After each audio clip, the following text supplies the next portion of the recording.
الحمدللہ وحدہ والصلاة والسلام علی من لا نبی بعد اما بعد السلام علیکم ورحمۃ اللہ وبرکاتہ۔ جیسے کہ ہر جمعہ کو ہمارے اسپیشل درس ہوتے ہیں، خصوصی درس ہوتے ہیں، اور جسے شیخ شمیم احمد خلیل حفظہ اللہ بیان کرتے ہیں۔ پتہ ہے یہ سلسلہ رمضان مہینے میں شروع ہوا اور اس کے بعد یہ سلسلہ ہر جمعہ کو اب تک ہم نے الحمدللہ روزے کے مسائل بھی سنے ہیں اور موجودہ حالات کے بارے میں، چاہے رمضان مہینے کے ہو چاہے ابھی کے ہو، ہم نے وہ سب سننے کا، اسلام میں زکوٰۃ کے نظام کے بارے میں سنا، اور ہم نے ناگہانی آفات اور ہماری ذمہ داریاں جو آج کل کورونا کی چل رہی ہے یا کوکن میں نسرگ سائیکلون چل رہا ہے اس کے بارے میں بھی سنا، قرآن و حدیث سے مدلل باتیں۔ گئے 2 ہفتے ہم نے استغفار کی اہمیت اور فوائد، تسبیح کی اہمیت اور فوائد، یہ ہم نے سے فائدہ اٹھایا، تندرست سے واقف ہوا، اور آج انشاءاللہ العزیز ہم روح کی حقیقت سماعت کریں گے۔ آپ سب سے گزارش ہے کہ آپ لوگ اپنا مائک بند رکھیں، اپنا ویڈیو بند رکھیں۔ یہ زوم پر لائیو ہو رہا ہے اور ایسے ہی یہ یوٹیوب پر بھی لائیو ہو رہا ہے۔ اللہ سبحانہ و تعالیٰ اس کو مسلسل رکھے، مستمر رکھے، اور ہم سب کو شیخ سے دین کے بارے میں تعلیم حاصل کرنے کی توفیق۔ جی بسم اللہ شیخ۔ السلام علیکم ورحمۃ اللہ وبرکاتہ۔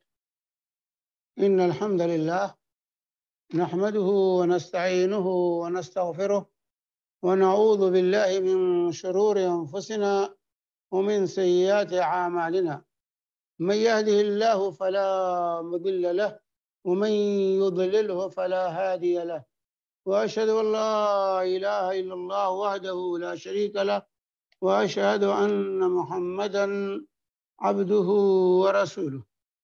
اما بعد، فإن خير الحديث كتاب الله، وخير الهدي هدي محمد صلى الله عليه وسلم، وشر الأمور محدثاتها، وكل محدثة بدعة، وكل بدعة ضلالة، وكل ضلالة في النار.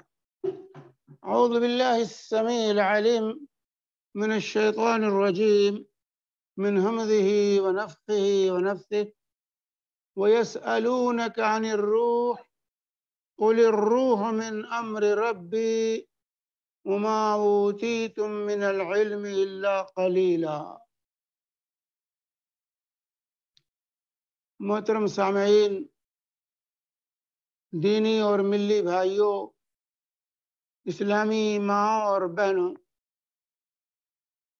آج جس موضوع کے تحت آپ کے سامنے کچھ باتیں مجھے رکھنی ہیں وہ روح کی حقیقت۔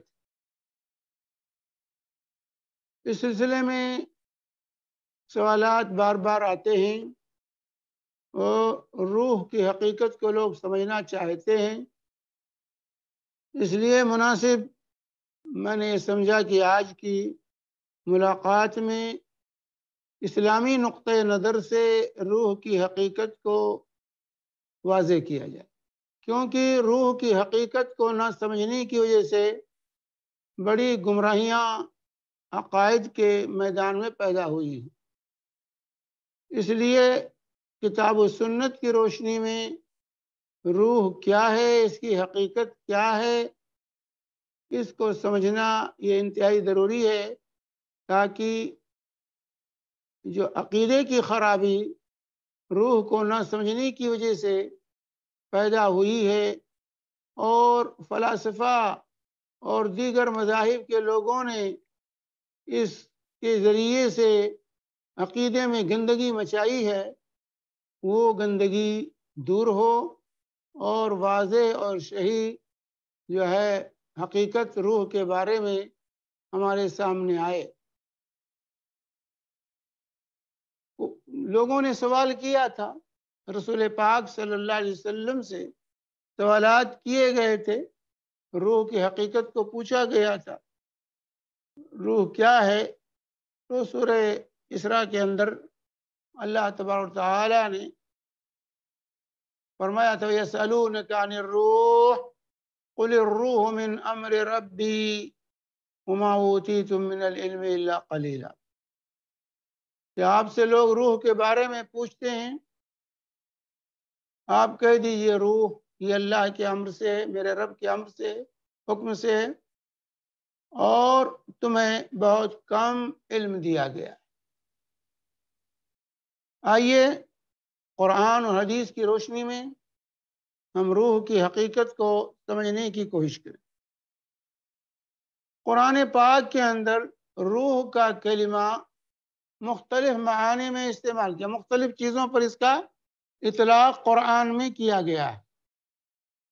جیسے روح، قرآن کو بھی روح کہا گیا ہے، قرآن پاک کو بھی اللہ تعالیٰ نے روح قرار دیا ہے، چنانچہ اللہ تعالیٰ کے ساتھ سورہ شورى کے اندر وَكَذَلِكَ أَوْحَيْنَا إِلَيْكَ رُوحًا مِّنْ أَمْرِنَا مَا كُنْتَ تَدْرِي مَا الْكِتَابُ وَلَا الْإِيمَانُ وَلَكِنْ جَعَلْنَاهُ نُورًا نَهْدِي بِهِ مَن نَّشَاءُ مِنْ عِبَادِنَا وَإِنَّكَ لَتَهْدِي إِلَى صِرَاطٍ مُّسْتَقِيمٍ۔ یہ سورہ الشورى کی آیت ہے۔ اللہ تعالیٰ فرماتا ہے اسی طریقے سے ہم نے آپ پر اپنے حکم سے روح کی وحی کی، یعنی قرآن کی۔ یہاں روح قرآن کے معنی میں اللہ تعالیٰ نے یہاں قرآن کو روح قرار دیا۔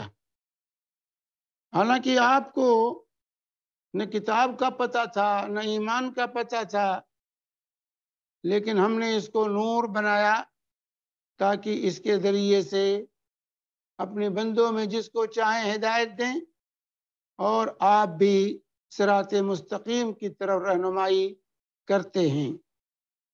اسی طرح روح کا کلمہ قرآن میں وحی کے معنی میں، مطلق وحی کے معنی میں استعمال ہوا ہے۔ جیسے سورہ غافر میں اللہ تعالیٰ کا ارشاد رفیع الدرجات ذو العرش یلقی الروح من امرہ علی من یشاء من عبادہ لینذر یوم الطلاق۔ سورہ غافر میں اللہ تعالیٰ فرماتا ہے کہ اللہ تعالیٰ جو ہے بلند درجے والا، عرش کا مالک، یلقی الروح من امرہ، اللہ تعالیٰ روح نازل کرتا ہے، یعنی وحی، یہاں روح مانے وحی ہے، وحی کو نازل کرتا ہے اپنے حکم سے علی من یشاء من عبادہ، اپنے بندوں میں سے جس کو پر چاہتا، یعنی انبیاء اور رسل جس پر چاہتا اللہ تعالیٰ وہی نازل کرتا ہے، لینذر یوم الطلاق، تاکہ آخرت کے دن سے لوگوں کو ڈرایا جائے، ڈرانے کے لیے۔ یہاں روح یلقی الروح میں روح سے مراد وہی الہی ہے۔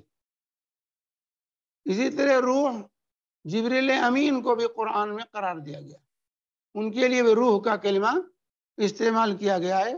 جیسے سورہ مریم میں اللہ تعالیٰ فرماتا ہے فَاتَّخَذَتْ مِن دُونِهِمْ حِجَابًا فَأَرْسَلْنَا إِلَيْهَا رُوحَنَا فَتَمَثَّلَ لَهَا بَشَرًا سَوِيًّا۔ اللہ فرماتا ہے کہ مریم نے علیحدگی اختیار کر لی، لوگوں سے پردے میں رہنے لگی۔ فَأَرْسَلْنَا إِلَيْهَا رُوحَنَا، تو ہم نے ان پر جو ہے ان کے پاس، ان کی طرف ہم نے روحانہ اپنا روح بھیجا، یعنی یہاں روح سے مراد جبریل امین، روحانہ فتمثل لها بشرا سویا۔ تو یہ جبریل جو ہے جن کو یہاں اللہ تعالیٰ نے روح قرار دیا، یہ توانا تندرست انسان کی شکل میں حضرت مریم کے سامنے نمایاں ہوئے، فتمثل لها بشرا سویا۔ یہ سورہ مریم میں یہاں روح جبریل امین کو کہا گیا ہے۔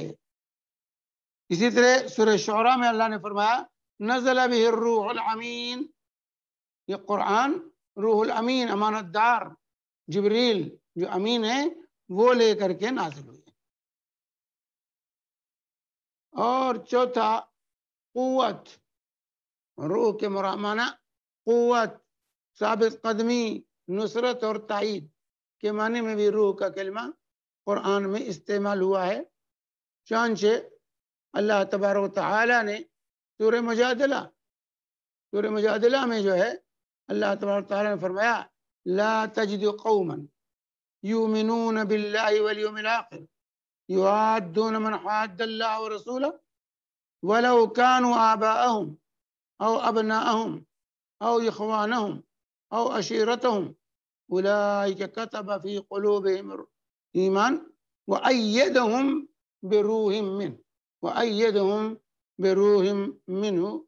اللہ تعالیٰ فرما رہا ہے کہ جو لوگ اللہ پر، یوم آخرت پر ایمان رکھتے ہیں، ان کو تم ایسا نہیں پاؤ گے کہ وہ اللہ اور رسول سے جو دشمنی رکھتے ہیں، جو عداوت کرتے ہیں، ان سے وہ دوستی کریں، اگرچہ ان کے آبا اور ابنا ہی کیوں نہ ہوں، ان کے باپ ہوں، باپ دادا ہوں، ان کی اولاد ہو، ان کے بھائی بند ہوں، یا ان کے خاندان کے لوگ ہوں، اگر وہ اللہ رسول کے دشمن ہیں تو یہ لوگ ان سے، ایمان والے ان سے دوستی نہیں رکھتے. اولئک کتب فی قلوبہم الایمان. اللہ تعالیٰ کہتا ہے ایسے ہی لوگوں کے، یہ وہ لوگ ہیں جن کے دلوں میں اللہ تبارک و تعالیٰ نے ایمان کو رکھ دیا ہے. وَأَيَّدَهُمْ بِرُوحٍ مِّنْهُ. اور ان کی تائید کی ہے اپنی طرف سے روح کے ذریعے، یعنی اپنی نصرت کے ذریعے، اپنی تائید کے ذریعے اللہ تبارک و تعالیٰ نے ان کو قوت پہنچائی ہے. تو یہاں پر قوت، ثابت قدمی اور جو ہے نصرت اور تائید کے معنی میں روح کا کلمہ استعمال ہوا ہے سورہ مجادلہ کی اس آیت کے اندر. یہ تھے پانچواں معنی روح کا جو قرآن نے استعمال کیا ہے عیسیٰ بن مریم کے لیے. سیدنا عیسیٰ بن مریم علیہ السلام کے لیے روح کا کلمہ قرآن میں استعمال کیا گیا ہے، جیسا کہ اللہ تعالیٰ نے سورہ نساء میں بیان فرمایا ہے یا اہل الکتاب لا تغلوا فی دینکم ولا تقولوا علی اللہ الا الحق انما المسیح عیسی ابن مریم رسول اللہ وکلمتہ القاها الی مریم وروح منہ فآمنوا باللہ ورسلہ ولا تقولوا ثلاثہ انتہوا خیرا لکم انما اللہ الہ واحد سبحانہ ان یکون له ولد له ما فی السماوات وما فی الارض وکفا باللہ وکیلا. یہ سورہ نساء کی آیت ہے.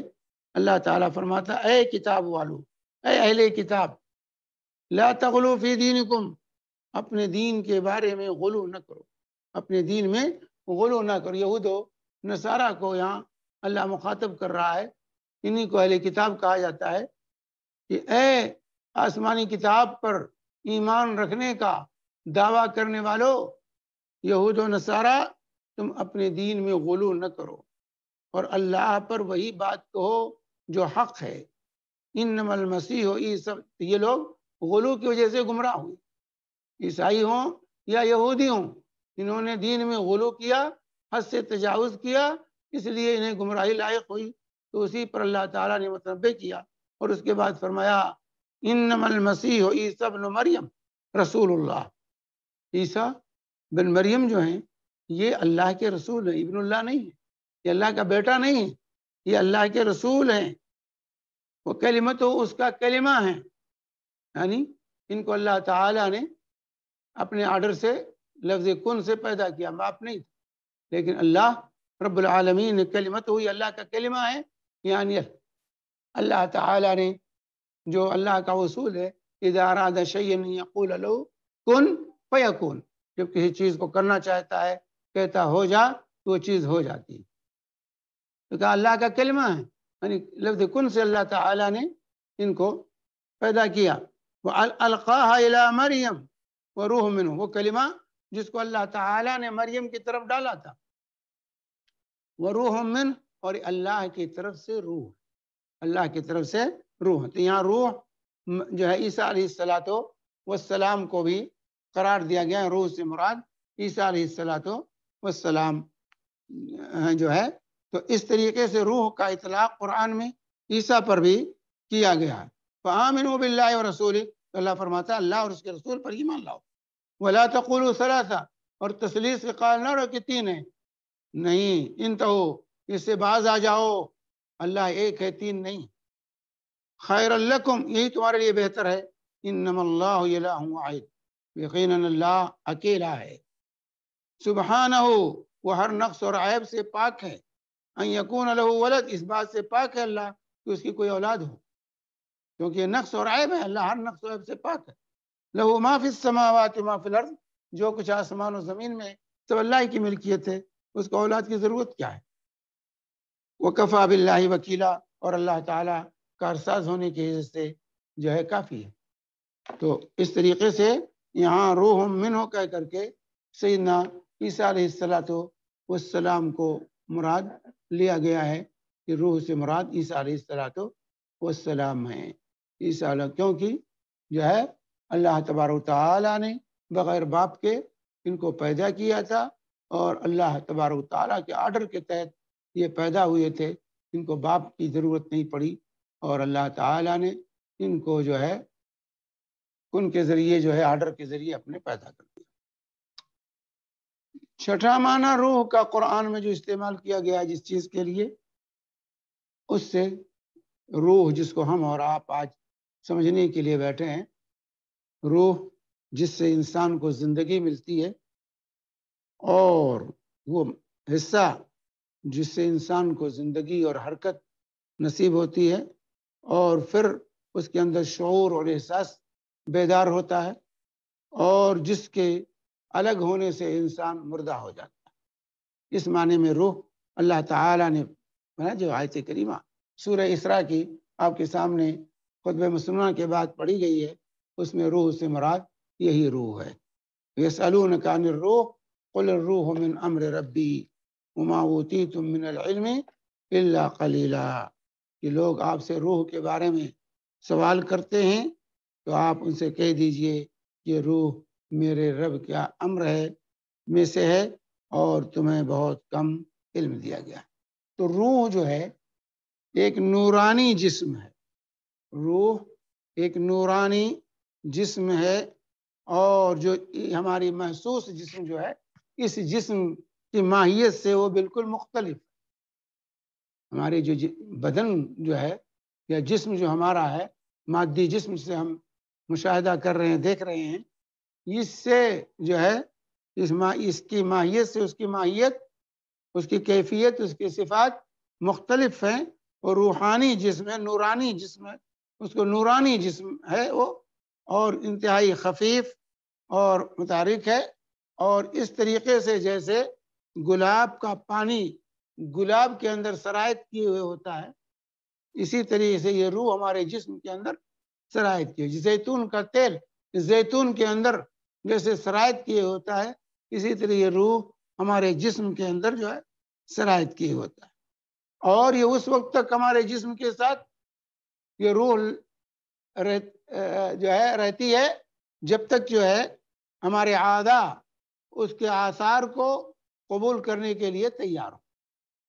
جب تک کہ ہمارا جسم اس جو ہے روح کی جو ہے آثار کو قبول کرنے کے لیے تیار ہے، تو اس وقت تک جو ہے یہ جو ہے روح ہمارے جسم کے ساتھ رہتی ہے، اور جو ہے اس کے ساتھ رہتی ہے، لیکن جب جو ہے اور اسی سے انسان اس کے آثار حس، حرکت، شعور، ارادہ، یہ تمام چیزیں اسی کی برکت ہوتی، روح کی وجہ سے یہ تمام چیزیں اس مادی جسم میں جو ہے آتی ہیں۔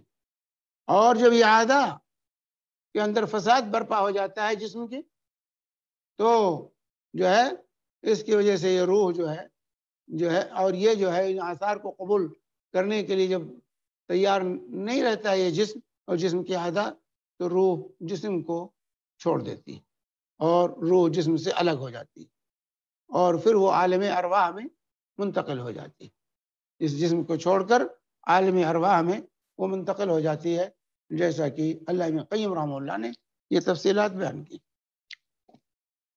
یہاں سوال یہ پیدا ہوتا ہے تو روح کا اپنا جسم ہے جو ہم دیکھتے نہیں ہیں، نورانی جسم ہے اس کا جسم نورانی جسم ہے، اس کو دیکھتے نہیں ہیں، جیسا کہ ابھی انشاءاللہ دلائل آئیں گے کہ اس کا بھی جسم ہے، روح کا بھی جسم ہے، لیکن وہ نورانی جسم ہے، وہ ہمارے جسم کے ساتھ شرائط کیے ہوئے ہے، ہم اس کا مشاہدہ نہیں کر سکتے۔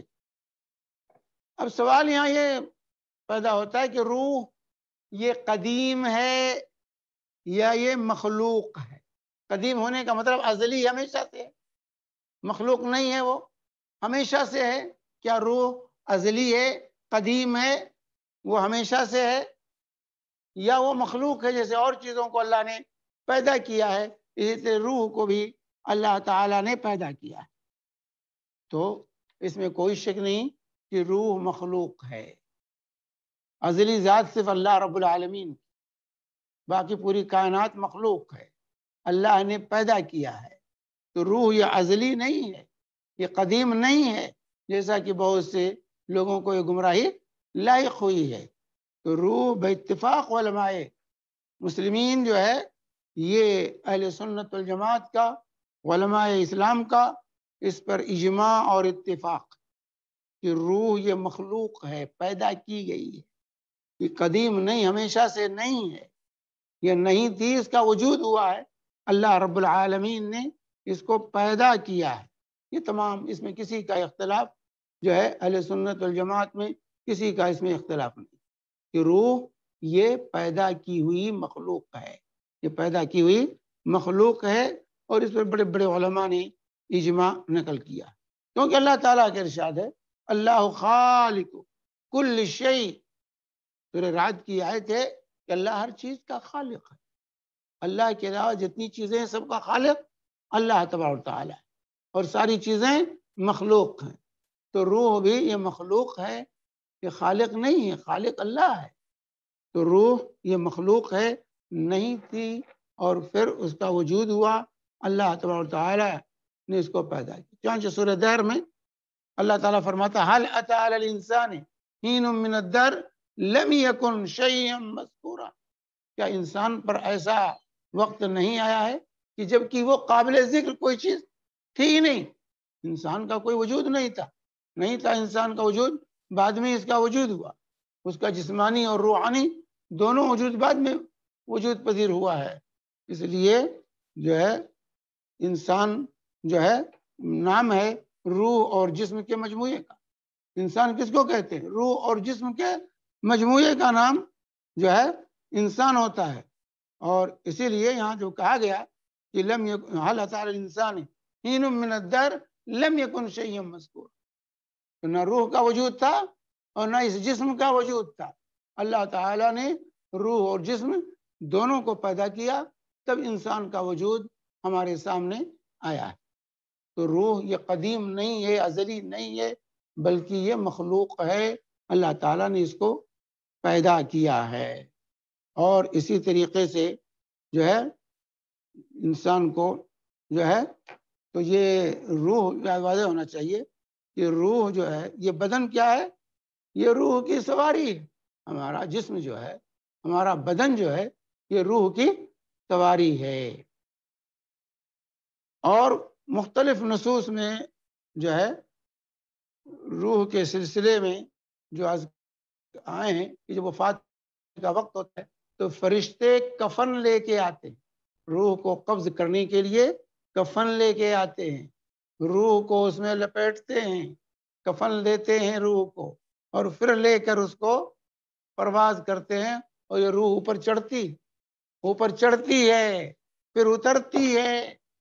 تو یہ سب جو ہے جو انسان جو ہے روح کے سلسلے میں اللہ تبارک و تعالی، پھر اسی طریقے سے نعیم اور عذاب دونوں کا تعلق روح سے ہوتا ہے، اس کو آرام بھی پہنچتا ہے، اس کو تکلیف بھی پہنچتی ہے، اور جو ہے تو اس طریقے سے یہ تمام صفات جو ہیں یہ مخلوق کے صفات ہیں، یہ خالق کی صفات نہیں ہے، یہ مخلوق ہے، قدیم ہے، مخلوق ہے جو ہے، قدیم نہیں ہے۔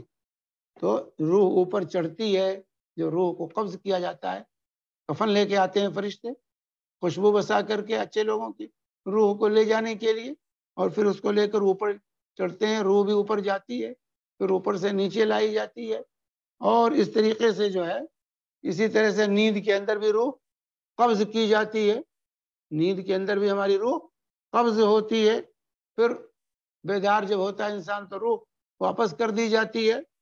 تو اس طریقے سے یہ تمام کیفیات جو صحیح احادیث کے اندر اور قرآن کے اندر روح کے سلسلے میں بیان کیے گئے ہیں، بیان کی گئی ہیں کیفیات، اس سے واضح ہوتا ہے کہ روح مخلوق ہے، نہیں تھی، پھر بعد میں اس کا وجود ہوا۔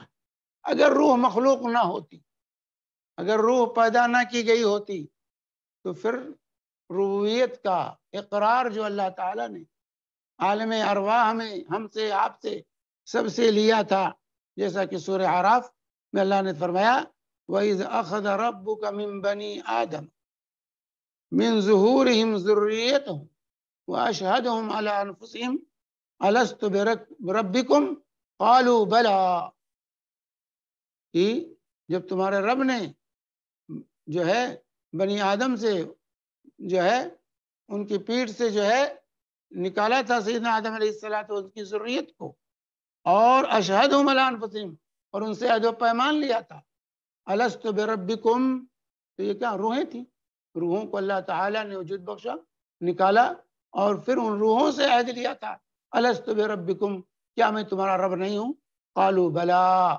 تو سب نے کہا تھا کہ ہاں تو ہی ہمارا رب ہے۔ تو روح نے اللہ کی عبودیت کا، اللہ کی ربوبیت کا یہاں اقرار کیا، لہذا وہ خالق نہیں ہے، مخلوق ہے، وہ خالق نہیں ہے۔ اگر روح یہ خالق تھا تو پھر ایسی صورت میں یا اللہ رب العالمین کا عنصر ہوتا، جیسا گمراہ فرقوں نے جو ہے اس کو اختیار کیا ہے، تو یہاں اقرار کرنے اور کرانے کا کوئی سوال ہی پیدا نہ ہوتا۔ تو اللہ تعالیٰ نے روحوں سے اقرار لیا ہے عالم ارواح میں، الست بربکم، کیا میں تمہارا رب نہیں ہوں، اور تمام ارواح نے، چاہے مومن کی روح ہو، کافر کی روح ہو، تمام ارواح نے وہاں پر عالم ارواح میں اللہ تبارک تعالیٰ کے سامنے اللہ کی ربوبیت کا، اللہ کی الوہیت کا اقرار کیا ہے۔ تو یہ جو ہے جب انہوں نے اپنے رب مانا اللہ تبارک تعالیٰ کو، اس کا مطلب ہے کہ یہ مخلوق ہیں، ارواح یہ مخلوق ہیں، یہ خالق نہیں ہے۔ اسی طریقے سے اگر روح مخلوق نہ ہوتی تو پھر جنت اور جہنم میں داخل ہونے کا کیا سوال پیدا ہو، جو ہے اگر روح مخلوق نہیں ہے تو اس کے لیے جنت اور جہنم، نعیم اور عذاب کا کوئی سوال نہیں پیدا ہوتا، اور پھر جو ہے فرشتہ جو ہے اس کو قبض کرنے پر قادر نہیں ہوتا، فرشتہ قبض کرتا ہے جو ہے، اور پھر حساب اور عذاب کا کوئی سوال پیدا نہیں ہوتا۔ اگر یہ الہی عنصر ہوتا روح تو پھر ایسی صورت میں نہ اقرار، نہ اس کو قبض کرنے کا، نہ ہی عذاب اور نعیم کا، اور نہ ہی حساب و کتاب کا کوئی سوال پیدا ہی نہیں ہوتا۔ تو اس طریقے سے جو ہے جو لوگ کہتے ہیں کہ روح مخلوق نہیں ہے، یہ جو ہے ذات الہی کا جز ہے، اسی بنیاد پر عیسیٰ علیہ السلام کے سلسلے میں گمراہی پیدا ہوئی کہ ان کو روح کہا گیا، یعنی وہ خدا کا جز ہے، روح کہا گیا یعنی اس کا مطلب ہے کہ وہ خدا کا جز ہیں۔ اور اسی طرح دوسرے گمراہ لوگوں نے، فلاسفہ نے بھی اسی گمراہی کا وہ لوگ شکار ہوئے۔ تو اسی لیے اللہ تبارک و تعالی نے جو یہاں پر فرمایا قُلِ الرُّوحُ مِنْ أَمْرِ رَبِّي، جو ہے کہ میرے رب، روح جو ہے میرے رب کا کے امر سے ہے، یعنی روح جو تیار ہوئی ہے، اس کی جو تخلیق ہوئی ہے اللہ کے حکم سے ہوئی۔ اس کا مطلب یہ ہے، امر ربی کا مطلب ہے کہ اللہ کے حکم سے روح کی تخلیق عمل میں آئی ہے، روح کی تخلیق عمل میں جو ہے، کیونکہ یہ جو ہے قرآن میں امر، یہ کہتے ہیں امر ہے یعنی اللہ کا جز ہے، نہیں، یہاں اللہ کے حکم سے روح کی تکوین ہوئی ہے اور روح تیار ہوئی، اس کی تخلیق ہوئی ہے. اللہ تعالیٰ نے کہا کن، بس ہو گئی. تو اس سے یہ استدلال کرنا کہ نہیں جو ہے یہ امر ربی ہے، یعنی مطلب وہ اللہ کا جز ہے، یہ غلط عقیدہ ہے، یہ غلط عقیدہ ہے. تو اسی لیے روح کو اللہ کا جز سمجھ کر عیسیٰ کو ابن اللہ کہنا اور عیسیٰ کو اندر خدائی کا عنصر ماننا، یا اسی طریقے سے پھر دوسرے فتنے جو پیدا ہوئے کہ ہر ایک کے اندر جو ہے اللہ گھسا ہوا ہے، وحدت الوجود اور حلول کے جو عقائد باطل جو پیدا ہو رہے ہیں، اس کی نفی کر دی گئی ہے. روح کی حقیقت کو کتاب و سنت میں واضح کر. تو امر کا مطلب معمور بھی جو ہے عطا امر اللہ، امر کا مطلب کہ مختلف معنی میں استعمال ہوتا ہے.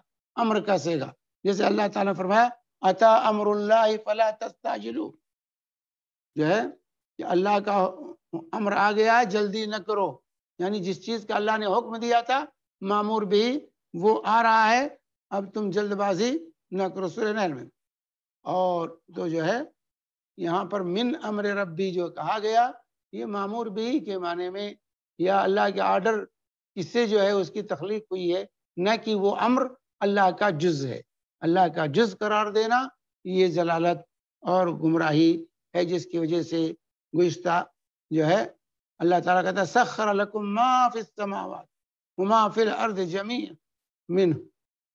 اللہ تعالیٰ اسی منہ سے جو کہتے ہیں من امر ربی یہ اللہ کا جز ہے. تو اس آیت میں کیا کریں گے وسخر لکم ما فی السماوات وما فی الارض جمیعا منہ، کہ آسمان و زمین کو ہم نے مسخر کر دیا تمہارے لیے جمیعا منہ، یہ اس سے یعنی اللہ کے آرڈر سے، اللہ کے حکم سے جو ہے. یہ نہیں کہنا کہ یہ زمین و آسمان سب اللہ کا نعوذ باللہ نعوذ باللہ جز ہیں اور سب خدا ہو گئے.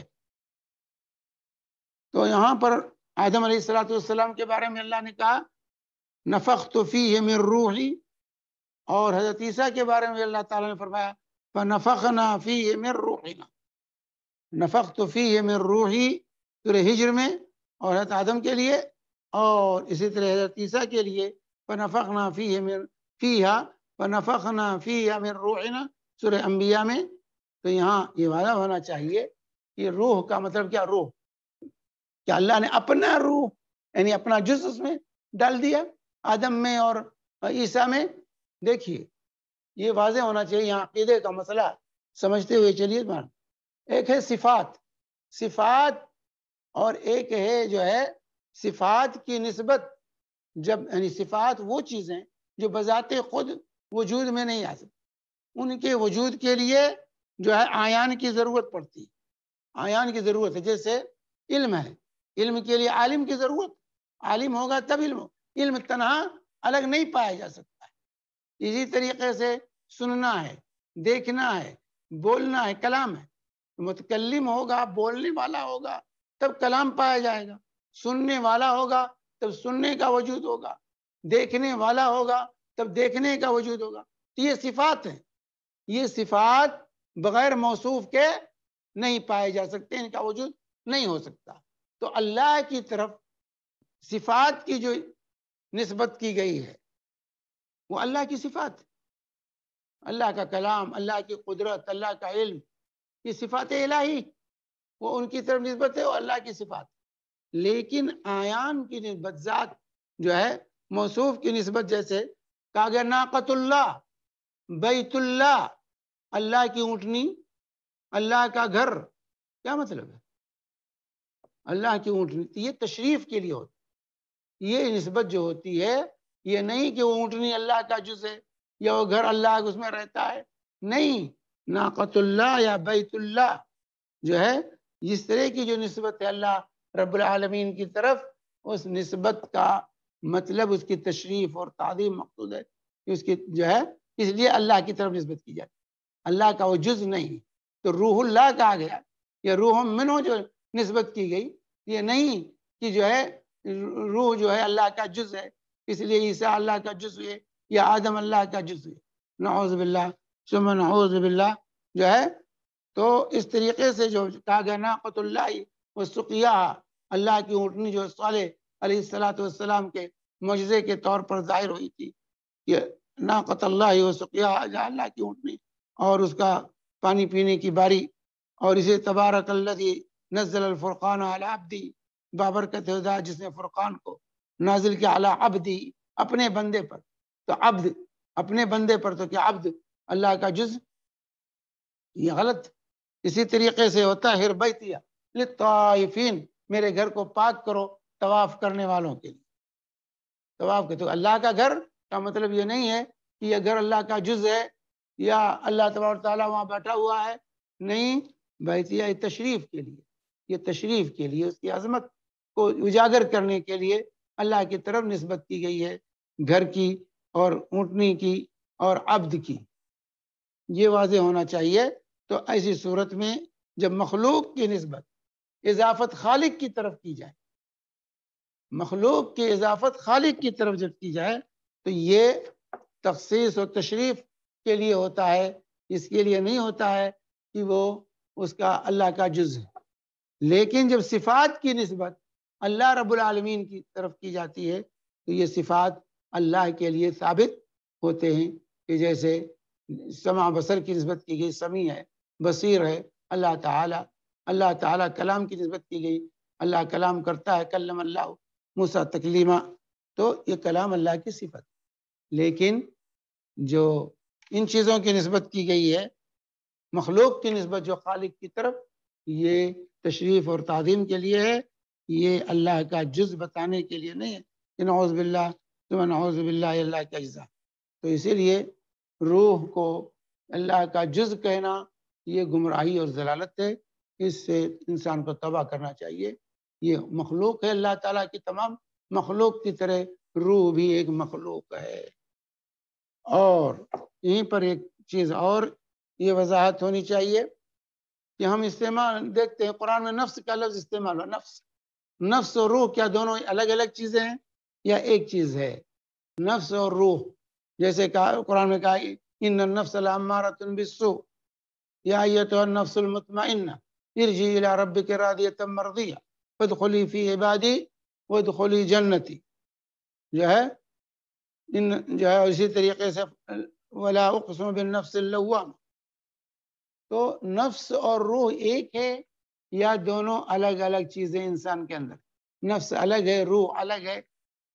تو اس سلسلے میں واضح ہونا چاہیے کہ نفس اور روح جو ہے بعض حالات میں جو ہے روح پر نفس کا اطلاق ہوتا ہے، نفس پر روح کا اطلاق ہوتا ہے. نفس اور روح دونوں ایک چیز ہے، لیکن بسا اوقات روح کا اطلاق جیسے ہم نے پڑھ لیا کہ جو ہے جبریل کو بھی روح کہا گیا، اسی طریقے سے جو ہے قرآن کو بھی روح کہا گیا، وہی الہی کو بھی روح کہا گیا، سیدنا عیسیٰ علیہ السلام کو بھی جو ہے روح منہ کہا گیا.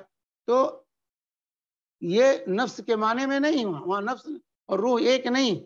اسی طرح نفس کا اطلاق جو ہے، نظر بد کو بھی نفس کہتے ہیں، نظر بد کو کہا جاتا ہے اصابت فلانا نفس، فلاں کو نظر بد لگے، نفس کا اطلاق ہوتا ہے. تو وہاں یا اسی طرح ذات کو فسلموا علی انفسکم ولا تقتلوا انفسکم، تو یہاں نفس جو ہے روح کے معنی میں نہیں ہے. تو ہر جگہ نفس اور روح اکٹھا نہیں ہوتا، ایک چیز نہیں ہے. لیکن روح اور نفس جو ہے یہ جب دونوں جسم میں ہوں، روح جب جسم میں ہوتا ہے اور اس وقت جو ہے اس کو نفس اور روح دونوں کا اطلاق اس پر ہوتا ہے.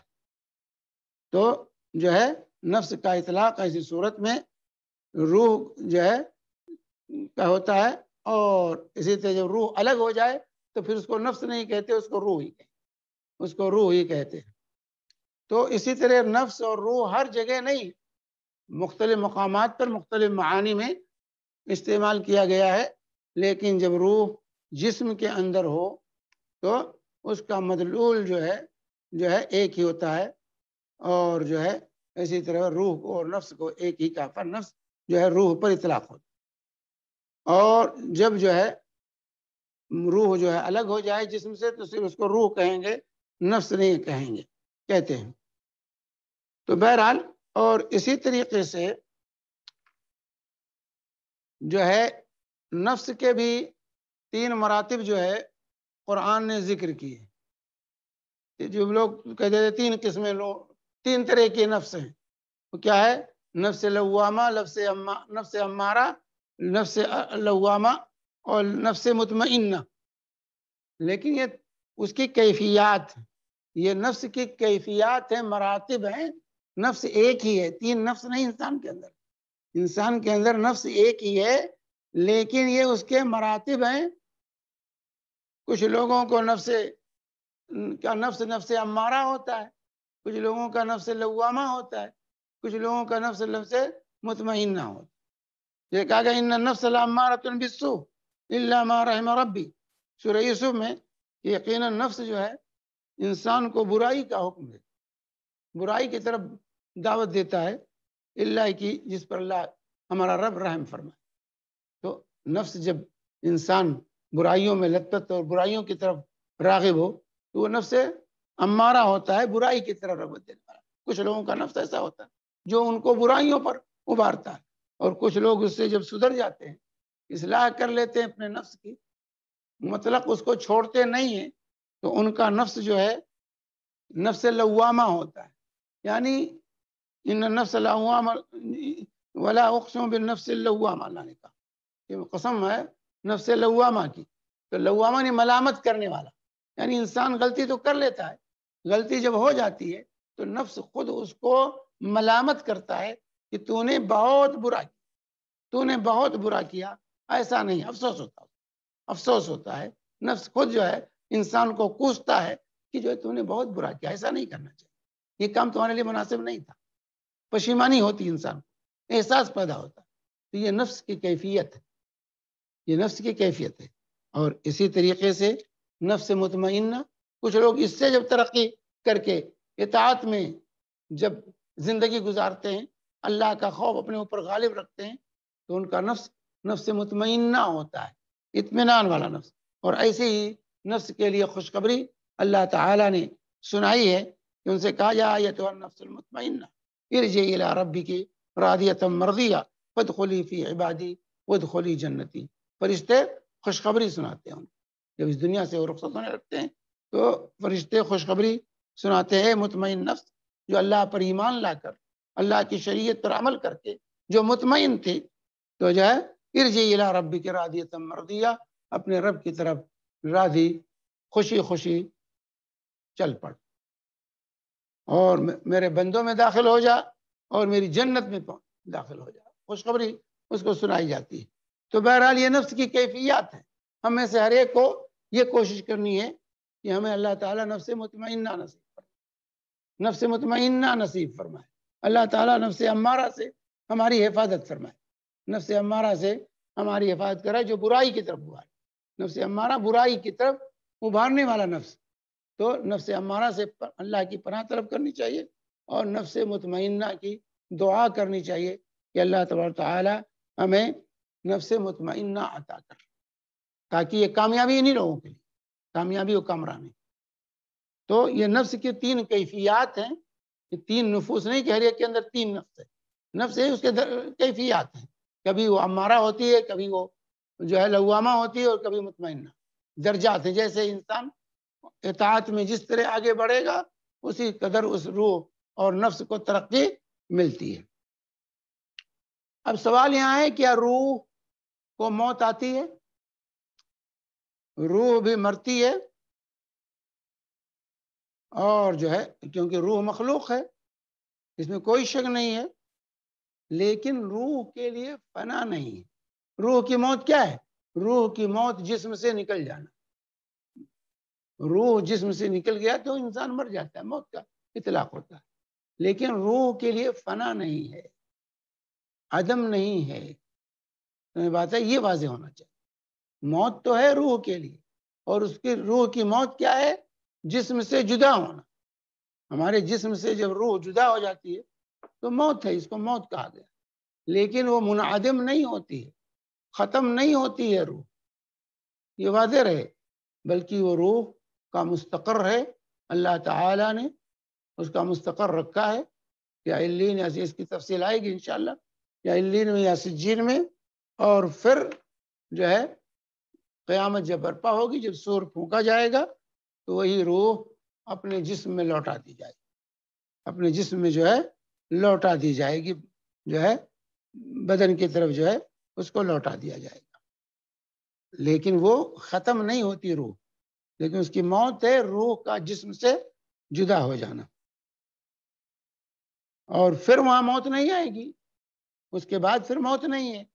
جب دوبارہ روح لوٹائی جائے گی قیامت کے دن، تو اس کے بعد انسان چاہے جنت میں جائے چاہے جہنم میں جائے، اس کے بعد پھر موت نہیں ہے.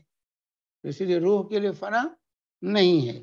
لا یذوقون فیہ الموت الا الموتۃ الاولی.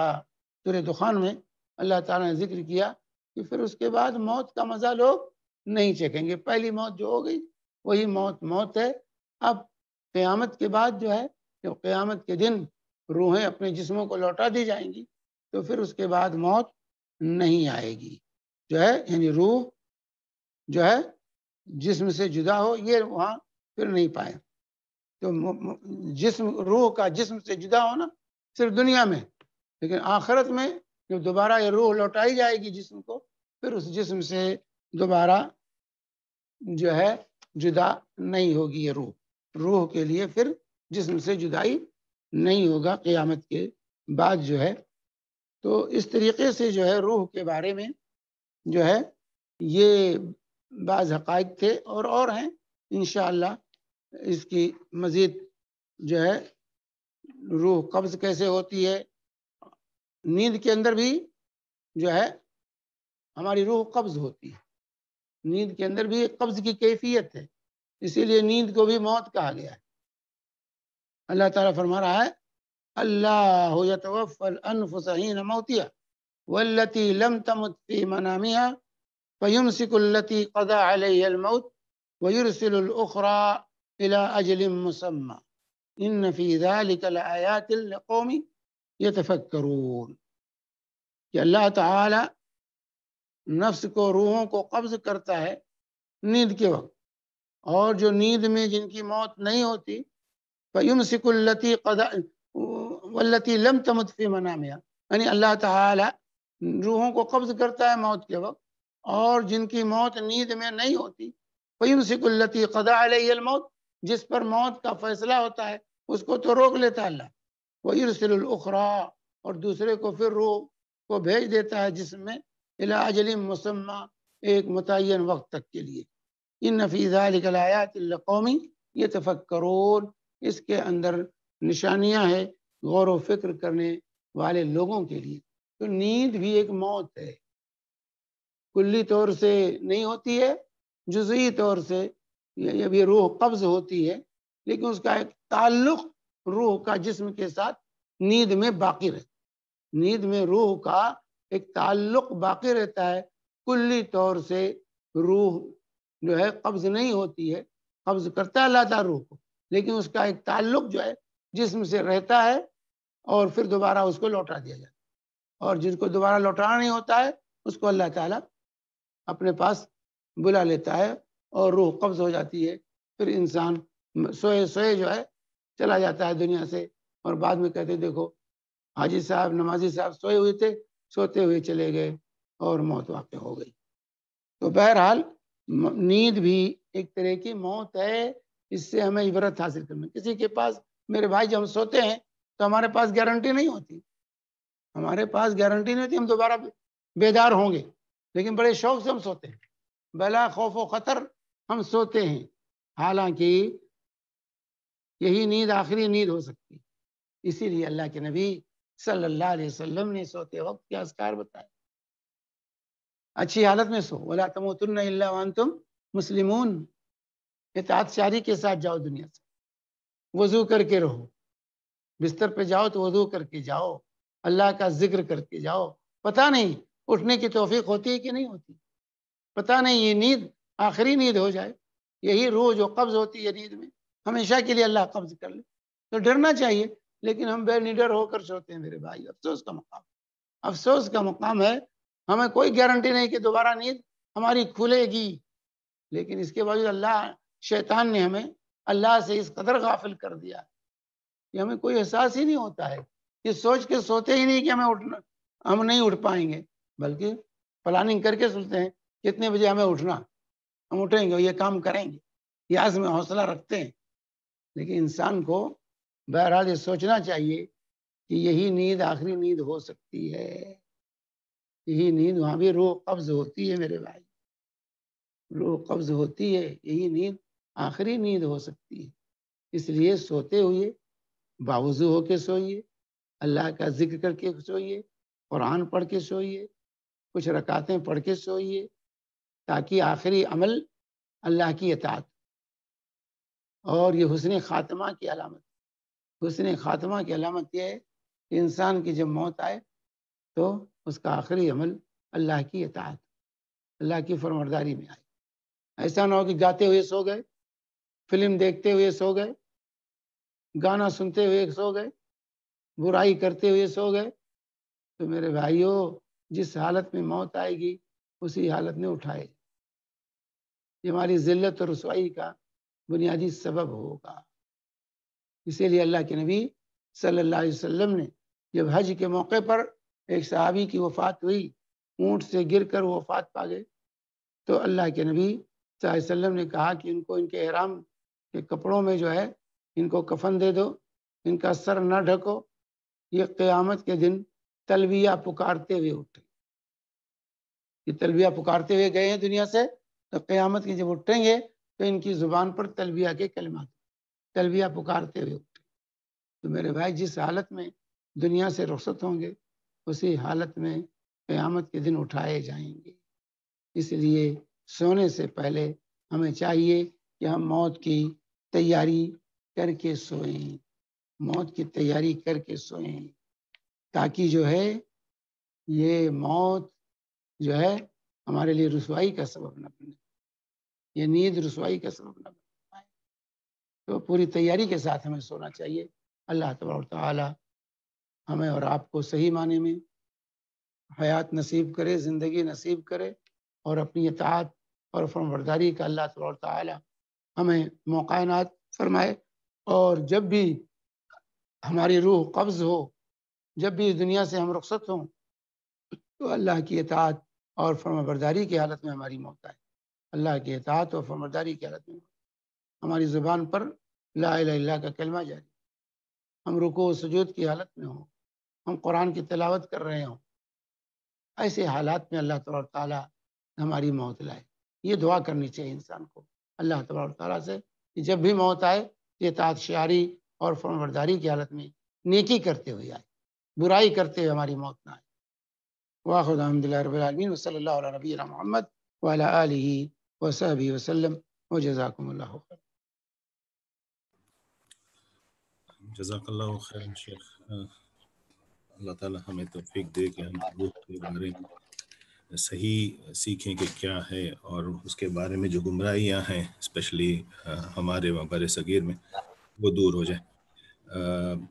سوالوں کا سلسلہ سٹارٹ کرتے ہیں. سوال جیسے ہمیشہ کہا گیا کہ 3 اس میں ہوں گے. جو زوم پہ ہیں وہ اپنا ہاتھ اٹھائیں اور سوال کر سکتے ہیں. جو یوٹیوب پہ ہیں وہ مجیب بھائی سے پوچھ سکتے ہیں، اور جو لیڈیز ہیں وہ یہاں پہ سوال ٹائپ کر سکتے ہیں زوم پہ. ایک سوال میرے پاس یہاں لکھا آیا ہوا ہے شیخ کہ کیا عورت جمعہ پڑھا سکتی ہے، اور کیا وہ خطبہ دیکھ کے پڑھ سکتی ہے؟ اگر پڑھا سکتی ہے تو. نہیں، عورت جمعہ نہیں پڑھا سکتی اور نہ خطبہ دے سکتی، کیونکہ جمعہ کی نماز یہ مردوں کی نماز ہے، مردوں پر فرض ہے. عورتیں اسی وقت جمعہ پڑھیں گی جب وہ مردوں کے ساتھ، عورتیں اسی وقت جمعہ پڑھیں گی جو وہ مردوں کے پیچھے پڑھ رہی ہیں، ورنہ تنہا خواتین جمعہ کی نماز نہیں پڑھ سکتی. یہ واضح ہونا چاہیے، کیونکہ جمعہ ان پر فرض ہی نہیں، ان کے لیے ظہر ہے. جمعہ اس وقت پڑھیں گی جب وہ مردوں کے ساتھ جمعہ پڑھنے کے لیے آئے، تب جمعہ پڑھیں گی. اور پھر ایسی صورت میں عورت نہ خطبہ دے سکتی ہے اور نہ نماز پڑھا سکتی ہے مردوں کو. جزاک اللہ خیر. محمد قادر صاحب آپ کا ہاتھ اٹھا ہوا ہے، سوال کر سکتے ہیں. السلام علیکم ورحمۃ اللہ وبرکاتہ. شیخ صاحب. السلام ورحمۃ اللہ وبرکاتہ. شیخ صاحب، عالم ارواح اور ایلیجن کا جو ہے روح جو پوزیشنس ہے، یہ کیسا کس ٹائم پہ یہ رہتا، تھوڑا اس کا خلاصہ کریں گے. جن کا ذکر آئندہ آئے گا آپ کے پاس، سمجھ بات آئی. کہ ارواح کا مستقر کیا ہے، کہاں روحیں رہتی ہیں مرنے کے بعد، کہاں جاتی ہیں اور کیا کیفیت ہے، تو انشاءاللہ تفصیل آئندہ آئے گی آپ کے سامنے. جی انشاءاللہ اگلے ہفتے سنیں گے. آپ لوگ سب جوائن کیجیے. ایک سوال یہاں پہ ہے کہ لڑکے کے بال کافی بڑے ہو گئے ہیں، تو کیا بال کو ایسا باندھ سکتے ہیں؟ باندھ سکتے بھائی. بال دیکھیے، بال کی کیفیت جو ہے، بڑے بال رکھنا جائز ہے، اس میں کوئی شک نہیں، لیکن زیادہ سے زیادہ کندھے تک، زیادہ سے زیادہ کندھے تک جو ہے، زیادہ سے زیادہ لمبے بال کندھے تک ہو سکتے ہیں. اور پھر ان بالوں والوں کی کیفیت میں ماحول کا، جس جگہ رہ رہے ہیں ان کا خیال رکھنا چاہیے. عجوبے روزگار نہیں بننا چاہیے لوگوں کے سامنے. جیسے آج کل چھوٹے بال رکھنے کی عادت، اب کوئی کندھوں کے برابر بال رکھے تو لوگ اس کو عجیب سمجھتے ہیں. تو بہرحال بال کندھوں تک رکھے جا سکتے ہیں، اس سے زیادہ نہیں. تو اس کو باندھے نہیں، باندھے کیوں باندھیں گے بھائی؟ بال کھلے رکھنا چاہیے، اور بدرجہ اولا نماز میں تو بالکل کھلا رکھنا چاہیے. بال کو لپیٹنے سے، نماز کی حالت میں بالوں کو لپیٹنے سے یا اسی طرح کپڑوں کو لپیٹنے سے اللہ کے نبی صلی اللہ علیہ وسلم نے منع فرمایا بحالت نماز، تاکہ وہ بھی سجدہ کرے، بال بھی آپ کا سجدہ کرے اور آپ بھی سجدہ کریں. جی یہاں خدیجہ کا ایک سوال ہے. اگر عورتوں کے مشابہ باندھتے ہیں تو وہ تو مشابہت میں داخل ہو جائے گا. اگر مردوں کے مرد بال عورتوں کی طرح باندھتے ہیں تو وہ مشابہت ہے، جائز نہیں ہے. جزاک اللہ خیر. یہاں پہ ایک بہن کا سوال ہے، لیکن وہ اسی سلسلے میں روح کے جو آپ نے ابھی کہا کہ انشاءاللہ اگلے ہفتے آئے گا، تو آپ اگلے ہفتے کا درس انشاءاللہ سنیے. اس پہ ہے کہ روح جب قبض ہو جاتی ہے تو علین اور سجین اور اس کا جو سوال ہے، تو انشاءاللہ وہ اگلے ہفتے کے درس میں ہوگا. مجیب بھائی آپ کے پاس سوال ہے یا میں پوچھوں یوٹیوب والا؟ السلام علیکم ورحمۃ اللہ وبرکاتہ. جزاکم اللہ خیرا و احسن الجزا شیخ. بہت اچھی معلومات ہم سب کو ملی، اور واقعی ہمیں نہیں معلومات تھی روح کے بارے میں. الگ الگ اس کے جو ادوار ہیں وہ سارے آپ نے بتا دیے، اللہ کا شکر ہے. شیخ میرے پاس ایک سوال گئے ہفتے سے آیا ہوا ہے، اور وہ ہے کہ ایسا ہے کہ ایک سوال ایسا آیا ہے بھائی کا کہ کہہ رہے ہیں کہ میرے پاس پیسے نہیں ہیں، انڈیا میں گاؤں میں گھر ہے، سب بھائی فیملی، جوائنٹ فیملی کا مل کے مجھے ایک گھر بنانا ہے، تو کیا میں بینک سے قرضہ لے کر گھر بناؤں؟ دیکھیے، سودی قرض حرام ہے. گھر بنانے کے لیے سودی قرض لینا جائز نہیں. آپ چھپر ڈال کر کے رہ سکتے ہیں، آپ ٹین شیڈ ڈال کے رہ سکتے ہیں، آپ کرائے پر مکان لے کے رہ سکتے ہیں. لہٰذا یہ ضرورت، ایسی ضرورت نہیں کہ اس کے لیے آپ سودی قرض لیں. ایسی ضرورت نہیں جس کے لیے آپ سودی قرض لے کر گھر بنائیں. یہ واضح ہونا چاہیے. سود کی کم سے کم، سود کا گناہ جو ہے ماں کے ساتھ زنا کرنے کے مترادف ہے، تو سود لینا بھی حرام ہے، دینا بھی حرام ہے. لعن رسول اللہ صلی اللہ علیہ وسلم آکل الربا وموکلہ وکاتبہ وشاہدیہ وقال ہم سوا. کہ اللہ کے نبی صلی اللہ علیہ وسلم نے، صحیح مسلم کی حدیث ہے، کہ سود لینے والے، دینے والے، لکھنے والے، گواہی دینے والے سب پر لعنت بھیجی، اور کہا یہ سب برابر کے مجرم ہیں. سب برابر. کہتے ہیں ہم تو لیتے دیتے ہیں، ہم لیتے تو نہیں ہیں، ہم تو دیتے ہیں، مجبوری ہے. کیا یہ کوئی مجبوری نہیں ہے بھائی، مانگ کے کھا لیجیے، آپ مانگ کے کھا لیجیے. جزاک اللہ خیرا و احسن الجزا شیخ. ایک دوسرا سوال یوٹیوب کا ہے، کیونکہ گئے ہفتے کا سوال تھا. یوٹیوب پہ سوال ہے کہ سورہ ملک پڑھ کے سونے کی حدیث کو وضاحت کریں. سورہ ملک پڑھنا سنت سے ثابت ہے.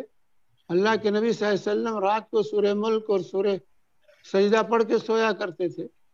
تو رات میں سورہ ملک پڑھنا جو ہے سنت سے ثابت ہے. کون اس میں شک کر رہا ہے؟ وہ شک صحیح ہے، صحیح حدیث ہے. ہلو، آواز جا رہی ہے؟ جی جی. ہاں، تو سورہ ملک کی تلاوت رات میں یہ مسنون اللہ کے نبی صلی اللہ علیہ وسلم سے ثابت ہے، اور یہ منجیہ ہے، عذاب قبر سے نجات دلانے والی صورت ہے سورہ ملک. تو رات میں سونے سے پہلے سورہ ملک، سورہ سجدہ اور جو ہے پڑھنا یہ ثابت ہے. اسی طرح سے تینوں قل اللہ احد، قل اعوذ بالفلق، قل اعوذ برب الناس، سورہ بقرہ کی آخری 2 آیات، سورہ کافرون، یہ پڑھنا رات میں جو ہے سونے سے پہلے یہ اذکار ثابت ہیں. جی یہاں پہ زوم پہ اسی سلسلے میں سوال ہے کہ کیا سورہ سجدہ روز رات میں تلاوت کرنا سنت سے ثابت ہے؟ اللہ کے نبی صلی اللہ علیہ وسلم تلاوت کرتے تھے روزانہ، معمول تھا آپ کا. ہاں کبھی چھوٹ جائے کوئی بات نہیں ہے، انسان ہے، انسان کے حالات ہمیشہ یکساں نہیں رہتے ہیں. لیکن فرض اور واجب نہیں ہم کہیں گے کہ پڑھنا فرض اور واجب ہے، سنت ہے، پڑھیں گے تو ثواب ملے گا. اور یہی عمل آپ کا آخری عمل ہوگا تلاوت کرتے ہوئے سوئیں گے تو یہ خیر کی علامت ہے، حسن خاتمہ کی علامت ہے. جی مجیب بھائی آپ کے پاس سوال ہے؟ کوئی ہاتھ نہیں اٹھے ہوئے جب تک ہم لوگ سوال کر سکتے ہیں. ہاں چلیے. جی سوال ایسا ہے، میں اپنی فیملی کے طرف سے ایک بکرا قربانی قطر میں دینا چاہتا ہوں، پر فیملی انڈیا میں ہے اور انڈیا میں عید ایک دن بعد ہوتی ہے. کیا میں یہاں پہ عید کے دن فیملی کی طرف سے قربانی دے سکتا ہوں؟ بہت اچھا سوال. دے سکتے ہیں، کیوں نہیں؟ یہاں عید ہے اس لیے قربانی دے سکتے، چاہے اور لوگ دوسرے ملک میں ہوں کوئی بات نہیں، ان کی طرف سے بھی ہو جائے گی، آپ کی طرف سے بھی ہو جائے گی، پوری فیملی کی طرف سے ہو جائے گی، کہیں بھی رہ رہے ہوں. ہاں جی یہاں پہ سوال ہے کہ سر اور داڑھی کے بال کلر کرنے پہ کیا حکم ہے؟ سر اور داڑھی کے بال کو کلر کرنا مستحب ہے. اگر سفید ہو گئے ہیں تو سفید بالوں کو کالے رنگ کے علاوہ کسی بھی رنگ میں رنگنا یہ مستحب ہے، استحبابی حکم ہے. اللہ کے نبی صلی اللہ علیہ وسلم نے فرمایا تھا کہ تم یہودیوں کی مخالفت کرو، یہودی اپنے بال نہیں رنگتے، تم رنگا کرو. سنن نبی داؤد وغیرہ کی حدیث ہے. تو بالوں کو رگنا یعنی جو ہے یہ استحبابی حکم ہے، یہ فرض اور واجب نہیں ہے. کوئی نہیں رنگنا چاہتا نہ رنگے، سفید رکھے، لیکن بہتر ہے کہ صحیح بخاری اور مسلم وغیرہ کی جو روایت ہے کہ حضرت ابوبکر صدیق رضی اللہ تعالیٰ عنہ کے والد جو ہے فتح مکہ کے موقع پر ابوبکر رضی اللہ تعالیٰ عنہ ان کو لے کر آئے تو ان کے بال، داڑھی اور سر کے بال سب سن ہو چکے تھے، بوڑھے تھے، سب سفید تھے. اللہ کے نبی صلی اللہ علیہ وسلم حالانکہ ان کو حضرت ابوبکر اپنے پیٹھ پر بٹھا کے لائے، چل پھر نہیں سکتے تھے ابو قحافہ، تو اللہ کے نبی صلی اللہ علیہ وسلم نے کہا ان کو لے جاؤ گھر اور عورتوں سے کہو کہ ان کے بال رنگ دیں. ان کے بال، اتنے بڑے بوڑھے کو بھی اللہ کے نبی صلی اللہ علیہ وسلم نے کہا لے جاؤ اور ان کی عورتوں سے کہو کہ ان کا بال رنگ دیں. اور جنبو السواد، لیکن کالے سے بچاؤ، کالے سے بچانا. تو کالے کے علاوہ کوئی بھی کلر انسان اگر کرتا ہے تو یہ استحبابی حکم ہے، مستحب ہے.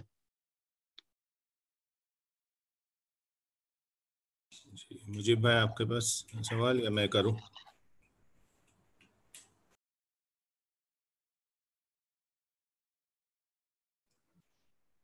مجیب بھائی میوٹ ہے آپ کا. اچھا جب تک میں پوچھ لیتا ہوں، رات میں تینوں کل ایک بار پڑھنا چاہیے یا 3 بار؟ 3 بار، تینوں کل کو 3 بار پڑھنا، 3 بار پڑھنا ہے. جی مجیب بھائی. جی سوال ایسا ہے، روح نکلتے وقت آنکھ کیوں کھلی رہتی؟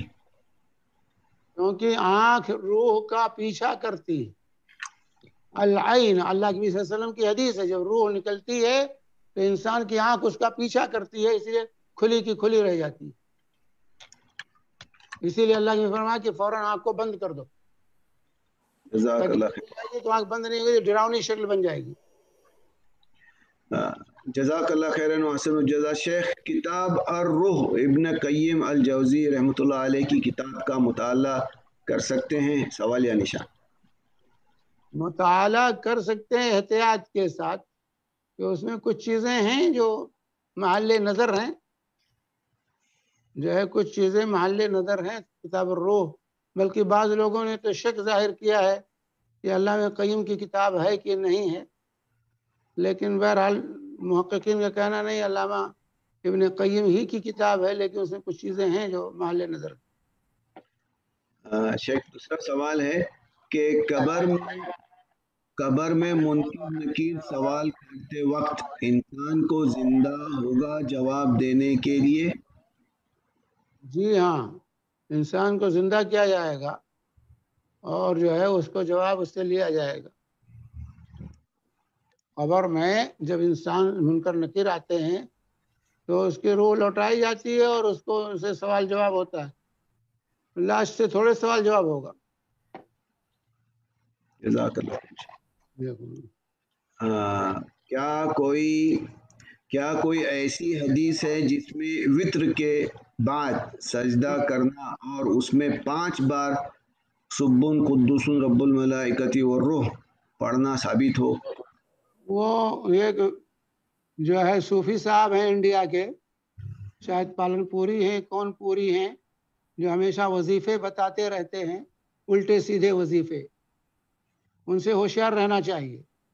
بے دلیل بے سر اور پا کے وظیفے وہ بتاتے ہیں، ان کی آواز بھی معروف ہے، پالن پوری صاحب ہیں کون صاحب ہیں، تو انہوں نے ایک وظیفہ یہ بتایا ہے جو آپ کہتے ہیں سبح قدوس کہ وطر کے بعد 2 سجدے کرو اور جو یہ پڑھو اور دونوں سجدے۔ بھائی نماز کے علاوہ اور سجدہ تلاوت اور سجدہ شکر صرف 2 ہی سجدے ثابت، نماز کے علاوہ 2 ہی سجدے سنت سے ثابت ہیں، سجدہ شکر ہے اور ایک سجدہ تلاوت ہے، اس کے علاوہ کوئی سجدہ ثابت نہیں ہے کہ الگ سے نماز کے علاوہ سجدہ کیا جائے، یہ واضح ہونا چاہیے، اور کوئی سجدہ کرتا ہے تو یہ بدعت۔ لیکن یہاں اس وظیفے میں کہا گیا کہ وطر پڑھ کر کے 2 سجدے کرو اور اس کے درمیان 5 مرتبہ کتنے مرتبہ یہ پڑھو اور اس کے یہ فضائل یہ فضائل یہ فضائل، بے شمار ڈھیر سے فضائل بیان کر دیے گئے۔ تو یہ من گھڑت ہے، اپنی طرف سے ہے، اس کی کوئی دلیل نہیں ہے، اس کی کوئی دلیل نہیں ہے۔ سجدہ کرنا بغیر نماز کے سجدہ شکر سجدہ تلاوت کے علاوہ بدعت۔ بہت سے لوگ دعا کے لیے سجدہ کرتے ہیں، نماز سے فارغ ہوتے ہیں تو کہتے ہیں سجدے میں گر پڑتے ہیں، کہتے ہیں دعا کے لیے کیا ہے، بدعت ہے۔ دعا کے لیے الگ سے سجدہ نہیں ہے، نماز کے سجدے میں آپ کو دعا کرنی ہے تو کی۔ اور اسی طریقے سے کچھ لوگ کہتے ہیں نہیں، ہر نماز کے بعد میں سجدہ شکر کرتا ہوں، ہر نماز کے بعد میں سجدہ شکر ہر نماز کے بعد نہیں، یہ بھی بدعت ہے۔ سجدہ شکر جب کوئی خوشخبری آپ کو ملے اس مناسبت سے سجدہ کرنا، یہ نہیں کہ روزانہ آپ سجدہ شکر کرتے رہیں، روزانہ سجدہ شکر کرتے رہیں نہیں، کوئی خوشخبری ملے، کوئی کام بن جائے، بچہ آپ کا کامیاب ہو گیا اور آپ کی کوئی کام تھا وہ پورا ہو گیا، تو اس وقت سجدہ شکر ہے، یہ نہیں کہ روزانہ معمول بنا لیں کہ ہر نماز کے بعد سجدہ شکر کر، یہ بدعت ہے۔ اللہ کے رسول صلی اللہ علیہ وسلم، صحابہ، تابعین سے، ائمہ سے یہ چیز ثابت نہیں ہے۔ اور من عمل عملا لیس علیہ امرنا فہو رد، جو کوئی ایسا عمل کرے جو ہمارے طریقے پر نہیں ہے وہ مردود ہے۔ جزاک اللہ خیرن شیخ حسن الجزا۔ عبدالحادی چوگلی آپ کو سلام پیش کرتے ہیں اور اپنی امی کی طرف سے سوال پوچھتے ہیں، قیامت کے دن انسان قبر سے اٹھیں گے تو پھر یہ کیوں کہا جاتا ہے کہ انسان جس حال میں مرا تھا اس حال میں اٹھے گا؟ تو قبر سے جب اٹھے گا تو اسی حالت میں اٹھے گا، اس کا مطلب نہیں کہ قبر سے نہیں اٹھے گا، جہاں مدفون ہوگا، جہاں اس کی قبر ہوگی، جس شکل میں اس کی قبر ہوگی وہاں سے اٹھے گا، جہاں اس کے اجزاء ہوں گے وہیں سے اٹھے گا۔ اور جس حالت میں جو ہے تھا نیکی کرتا ہوا، جیسے اللہ کے نبی صلی اللہ علیہ وسلم نے کہا شہید کے بارے میں کہا کہ جو ہے شہید کو اسی لیے غسل نہیں دیا جاتا، بغیر غسل کے اس کو دفن کیا جاتا ہے۔ تو اللہ کے نبی صلی اللہ علیہ وسلم نے کہا کہ قیامت کے جب اٹھے گا تو اس کے جسم سے خون بہ رہا ہوگا، لونہ لون دم وریحہ ریح مسک، جو ہے اس کا رنگ تو خون کا ہوگا لیکن اس سے مشک کی خوشبو آ رہی ہوگی۔ تو جس حالت میں وفات پائے گا اسی حالت میں قبر میں دفن کیا گیا تو قبر سے نکلے گا، اس میں دونوں یاد نہیں ہے. جی جزاک اللہ خیرن و احسن الجزا شیخ. اس وقت ہمارے ماشاءاللہ زوم پر 44 لوگ آپ کو دیکھ رہے ہیں، فائدہ اٹھا رہے ہیں آپ کے درس سے، سوال و جواب سے بھی. اسی طرح یوٹیوب کے اوپر بھی 5 پہ 4 54 لوگ جو ہے 54 لوگ ماشاءاللہ فائدہ اٹھا رہے ہیں، سوال بھی پوچھ رہے ہیں. ایک بہن کا سوال ہے، ڈیلیوری ہونے کے بعد کیا ہم بچے کو شہد یعنی پلا سکتے ہیں، تھوڑا سا چٹوا سکتے ہیں؟ اس کے اور بعد نیا بچہ جب پیدا ہوتا ہے ڈیلیوری کے بعد کیا نیو بورن بیبی کو ہم شہد دے سکتے ہیں، چٹوا سکتے ہیں؟ اور کیا ہم اذان دے سکتے ہیں؟ دیکھیے، جہاں تک تحنیک کا معاملہ ہے، تحنیک سنت ہے اور تحنیک کھجور سے کی جاتی ہے. کھجور سے تحنیک کی جاتی ہے کہ کوئی شخص نیک متقی پرہیزگار شخص جو ہے کھجور چبا کر کے اور بچے کے منہ کے اندر جو تالو میں لگائے اور اس کے لیے خیر و برکت کی دعا کرے. یہ تحریک سنت ہے. اب ہر جگہ کھجور میسر نہیں ہوتا ہے، کھجور میسر نہیں ہوتا، کھجور میسر نہیں ہے تو شہد جو ہے، شہد کے ذریعے تحنیک کرتے ہیں لوگ، جو ہے اس کو چٹا دیتے ہیں شہد جو ہے بچے کو، تو وہ جائز ہے، کوئی ایسی بات نہیں ہے انشاءاللہ. جزاک اللہ خیر. ایک آخری سوال ابھی یوٹیوب پر ہے. دوسری چیز جو اذان کے بارے میں سوال کیا گیا، ہاں تو اذان ثابت نہیں. بچے کی ولادت کے وقت کان میں اذان دینا ثابت نہیں ہے، یہ واضح ہونا چاہیے، کیونکہ 2 روایتیں ہیں، ایک میں جس میں صرف اذان کا ذکر ہے وہ ضعیف ہے، دوسری روایت جس میں اذان و اقامت دونوں کا ذکر ہے وہ من گڑھت اور موضوع روایت ہے.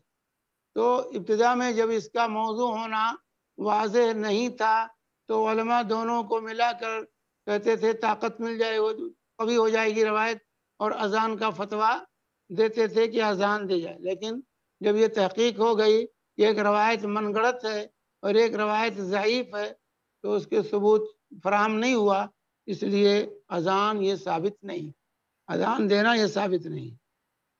جزاک اللہ خیرن. شیخ ابرار حسین صاحب پوچھتے ہیں اللہم اعنی علی ذکرک و شکرک، دعا سجدے میں پڑھ سکتے ہیں یا نماز کے بعد؟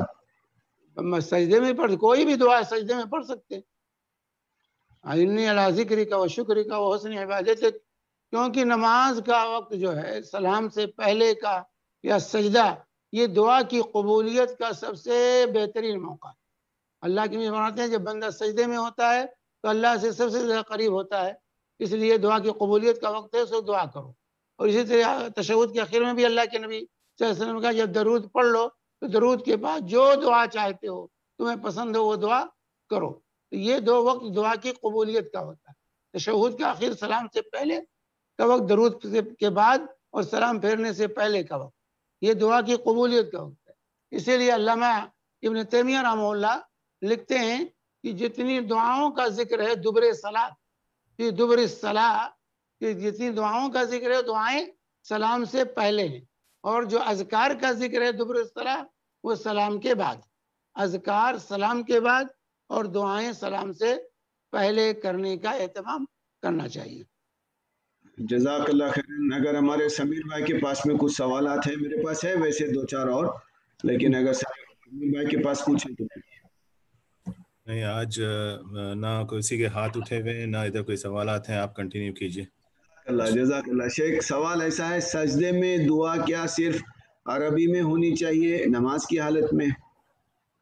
بھائی ہمارا جو موقف ہے کہ نماز کی حالت میں جو ہے دعا عربی ہی میں کرنی چاہیے، اور عربی میں اتنی ساری دعائیں، قرآن کی دعائیں ہیں، حدیث کی دعائیں ہیں، جامع دعائیں ہیں، انسان اس کو یاد کر لے، وہ دعائیں پڑھے، اس میں دنیا اور آخرت کی تمام کی بھلائی موجود ہے، الگ سے دعا کرنے کی ضرورت ہی نہیں ہے گڑنے کی.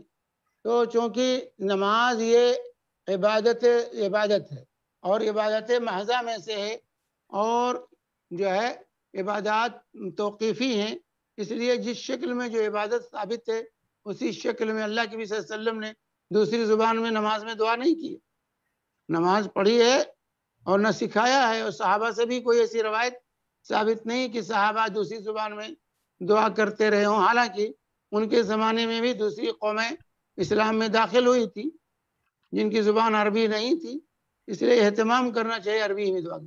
گرچہ بعض علماء جواز کا فتویٰ دیتے ہیں، لیکن بہرحال راجح اور بہتر یہی ہے کہ نماز میں عربی ہی میں دعا کی۔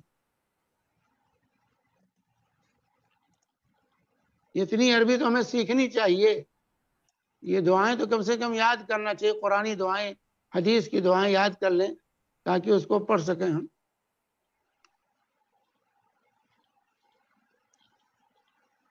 جی یہاں پہ ایک سوال ہے میرے پاس کہ کیا اگر گاڑی میں گزرتے ہوئے کسی علاقے سے پوری اذان کان میں نہ سن سکیں تو اس کا جواب پورا آگے جا کر خود ہی دیں، کیونکہ کہا جاتا ہے کہ اذان کے الفاظ سن کر ان کا جواب دیا جائے۔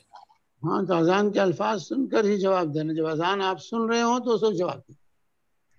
لیکن پوری نہیں سنی اور باقی تب تک نکل گئے، باقی کے یعنی صرف سمجھو حی علی الصلاۃ پہ ہی گزر گئے اور پھر باقی کا آگے کا نہ سنے تو وہ سوال ہے کہ اس کے آگے خود ہی جا کے جواب دیں۔ کیا کریں گے؟ یا تو کم سے کم ٹھہر جائیں وہاں اذان کا جواب دینے کے لیے، جواب دے لیں، دعا پڑھ لیں، پھر جائیں اگر اجر و ثواب پورا لینا ہے، نہیں تو آپ مکمل کر لیں جواب کو، کوئی بات نہیں۔ جی مجیب بھائی۔ جی شیخ، ایک دعا کے لیے گزارش آئی ہے میراج رضوی صاحب سے کہ میرے دوست کی امی کا انتقال ہو گیا 2 دن پہلے، آپ سب سے گزارش ہے ان کے حق میں دعا کیجیے مغفرت کے لیے۔ ام سلام بشمل۔ ہاں جی کیا نا؟ ام سلال بشمل۔ اللہم اغفر له ورحمه وعافی واعف عنہ واکرم نزلہ وسع مدخلہ واغسلہ بالماء والثلج والبرد۔ خالد بھائی کا ہاتھ اٹھا ہوا ہے، خالد بھائی آپ سوال کر سکتے ہیں۔ اللہ ان کی مغفرت فرمائے۔ آمین۔ جزاک اللہ خیر شیخ۔ السلام علیکم ورحمۃ اللہ۔ وعلیکم السلام ورحمۃ اللہ۔ شیخ حج کے سلسلے میں اگر کوئی انسان کی موت ہو جاتی ہے تو ان کا حج بدل ہم کر سکتے ہیں؟ پہلا سوال یہ ہے۔ اور کے جاریہ کے حساب سے کیونکہ حج یہ فرض ہے جو استطاعت رکھ سکتے ہیں، نماز اگر جس کی اگر یعنی جو انتقال ہو گئے، کیا ان کی ہم نماز پڑھ سکتے، ان کے لیے نماز پڑھ سکتے ان دا سینس کہ ان کی اگر قضا نماز ہو تو ان کی نمازیں پوری کرنے کے لیے؟ دوسرا سوال یہ ہے۔ تیسرا یہ کہ کیا ان کے لیے ہم قرآن پڑھ سکتے ہیں اور ان کو اجر مل جائے گا؟ یہ 3 سوال ہے شیخ۔ دیکھیے جہاں تک پہلا سوال آپ کا حج کا، تو حج بدل اور عمرہ بدل نصوص سے ثابت۔ اللہ کے نبی صلی اللہ علیہ وسلم سے سوال کیا گیا تھا حج کے بارے میں کہ میرے باپ کو حج فرض ہوا اور وہ سواری پر بیٹھ نہیں سکتے، جا نہیں سکتے، تو کیا کروں میں؟ تو کہا حج عن ابیک واعتمر، تم اپنے باپ کی طرف سے حج اور عمرہ کرو۔ تو دوسرے کی طرف سے حج اور عمرہ یہ ثابت ہے نصوص سے، حدیث سے جو ہے، اگر انتقال ہو گیا اور اس نے فرض حج اپنا نہیں ادا کیا ہے تو وہ حج کریں گے، اس کا وہ لازم ہے۔ اللہ کا قرض زیادہ مستحق ہے اس کو جو ہے پورا کیا جائے۔ جب اللہ کی دوسری حدیث کے اندر ہے کہ اللہ کے نبی صلی اللہ علیہ وسلم نے پوچھا کیا تم، یہ کسی خاتون نے پوچھا تھا اپنی ماں کے بارے میں، تو کہا اللہ کی کیا تمہاری ماں پر جو ہے کسی کا قرض ہوتا تو ادا کرتی؟ کہا ہاں۔ تو کہا دین اللہ حق و خدا، اللہ کا قرض زیادہ مستحق ہے کہ اس کو ادا کیا جائے۔ تو اگر فرض ہو گیا ہے حج اور عمرہ تو ضرور کریں گے، یہ چیز نص سے ثابت۔ لیکن جہاں تک آپ کا دوسرا سوال ہے نماز کا کہ اگر انسان نماز نہیں پڑھا، چھوڑ دیا، مر گیا، تو اس کی طرف سے نماز پڑھیں گے؟ نہیں، اس کی طرف سے نماز نہیں پڑھی جائے، اس کی طرف سے نماز نہیں پڑھ سکتے آپ، لیکن وہ بھی قرض ہے، تطوعاً، کیونکہ یہ چیز ثابت نہیں، یہ نصوص سے یہ چیز ثابت نہیں، جو ثابت ہے اسی کو کریں گے۔ تو وہ نماز قرض اگر قرض بھی رہا تو کیونکہ ثابت نہیں ہونے کی وجہ سے قرض بھی ہے، وہ نماز اگر چھوٹ گئی تو وہ بھی ایک قرض ہی ہے، جیسے حج قرض ہے اسی طرح سے نماز بھی قرض ہے۔ بھائی کیوں چھوٹی اس کی نماز؟ دیکھیے حج میں تاخیر ہے کہ مرتے دم تک اس کا وقت ہے، لیکن نماز کا وقت متعین ہے، اگر بلا عذر کے نماز چھوڑا کسی نے، وقت گزر گیا تو خلاص اس کا وقت ختم ہو گیا، اب اس کے لیے توبہ ہی ہے اور کچھ نہیں ہے۔ ہاں کسی عذر کی وجہ سے چھوٹا ہے تو عذر جب ختم ہو تو وہ نماز کی قضا خود کرے گا، لیکن یہ جو ہے نماز دوسرے کی طرف سے پڑھنا کہیں ثابت نہیں ہے، اس لیے دوسرے کے لیے نماز نہیں پڑھیں گے، کیونکہ حج میں یہ بدنی عبادت صرف نہیں ہے، یہ مالی اور بدنی دونوں عبادت، حج مالی اور بدنی دونوں عبادت ہے، اور عمرہ جو ہے نماز جو ہے خالص بدنی عبادت۔ تیسرا سوال قرآن کے سلسلے میں، قرآن پڑھ کے بخشنا یہ بھی ثابت نہیں ہے۔ بھائی اللہ کے نبی صلی اللہ علیہ وسلم کے بہت سے اعزاء اقربا وفات پائے، خدیجہ کا انتقال ہوا، آپ کی 3 بیٹیوں کا آپ کی زندگی میں انتقال ہوا، آپ کے 3 بیٹوں کی وفات ہوئی، آپ کی بیوی زینب بنت خزیمہ کی وفات ہوئی، لیکن آپ نے کسی کے لیے قرآن نہیں پڑھا۔ یہ تھے صحابہ میں سے کسی صحابی سے نہیں معروف ہے کہ کسی کے لیے کسی نے قرآن پڑھ کے بخشا ہو۔ اگر یہ نیکی کا کام ہوتا تو صحابہ ہم سے زیادہ نیکی کے چاہنے والے تھے۔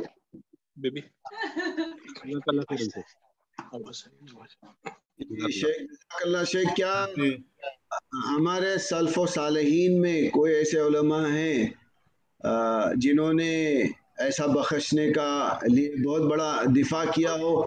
ہاں ہیں، اقوال ہیں، اس میں کوئی شک نہیں، علماء ہیں جو کہتے ہیں کہ ہاں نہیں پڑھو کوئی بات نہیں۔ وہ کیا دلیل؟ وہ یہی دلیل دیتے ہیں بھائی خیر کا کام ہے، خیر کا کام ہے، جیسے اور کر سکتے ہیں یہ بھی کر سکتے ہیں، بس کوئی دلیل نہیں ان کے پاس ہے، دلیل کی بنیاد پر نہیں ہے کہ جیسے ہمارے بھائی نے کہا کہ حج کر سکتے ہیں تو نماز بھی پڑھ سکتے ہیں۔ پھر تو ہمارے امام شافعی کا قول ہے کہ جہاں کہیں سے صحیح حدیث ملے وہ میرا مذہب، وہی ہمارا بھی مذہب ہے شیخ۔ ہاں بالکل صحیح بات۔ اور اللہ سبحانہ وتعالیٰ نے قرآن میں فرمایا کہ اگر آپس میں اختلاف ہو جائے فردوا الی اللہ ورسول، کتاب و سنت کی طرف رجوع کرنا چاہیے۔ شیخ ہمارے یہاں کوئی بھی نیکی کے سلسلے میں یہ واضح ہونا چاہیے کہ صحابہ رسول اللہ صلی اللہ علیہ وسلم صحابہ ہم سے زیادہ نیکی کے شوق رکھتے تھے، ان کی چاہت تھی، اس کی تڑپ تھی، اس کے باوجود اگر انہوں نے نہیں کیا تو اس کا مطلب کہ یہ نیکی نہیں ہے۔ اگر وہ چیز نیکی ہوتی تو ضرور وہ آگے بڑھتے، وہ کرتے۔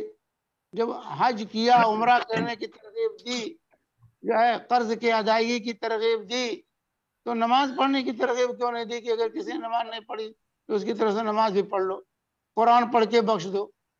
بھائی کبھی تو اللہ کے نبی صلی اللہ علیہ وسلم کو کہنا چاہیے بھائی، یا آپ کو خود حضرت خدیجہ کے لیے قرآن پڑھ کے بخشنا چاہیے تھا، لیکن آپ نے نہیں کبھی بخشا۔ شیخ کل ہی ایک کلپ میرے نظر سے گزری ہے سب کے علم کے لیے، کہ اس میں بتایا جا رہا ہے کہ ہم کیسے جس کو کورونا ہوا ہے اس کو کیسا دفن کیا جائے اور اس کو کیسے ایصال ثواب کیا جائے۔ تو اس میں ہمیں یہ بتایا جا رہا ہے کہ آپ 3 مرتبہ قل هو اللہ احد پڑھو اور ان کو بخش دو، بس جو قرآن کا ثواب مل جائے۔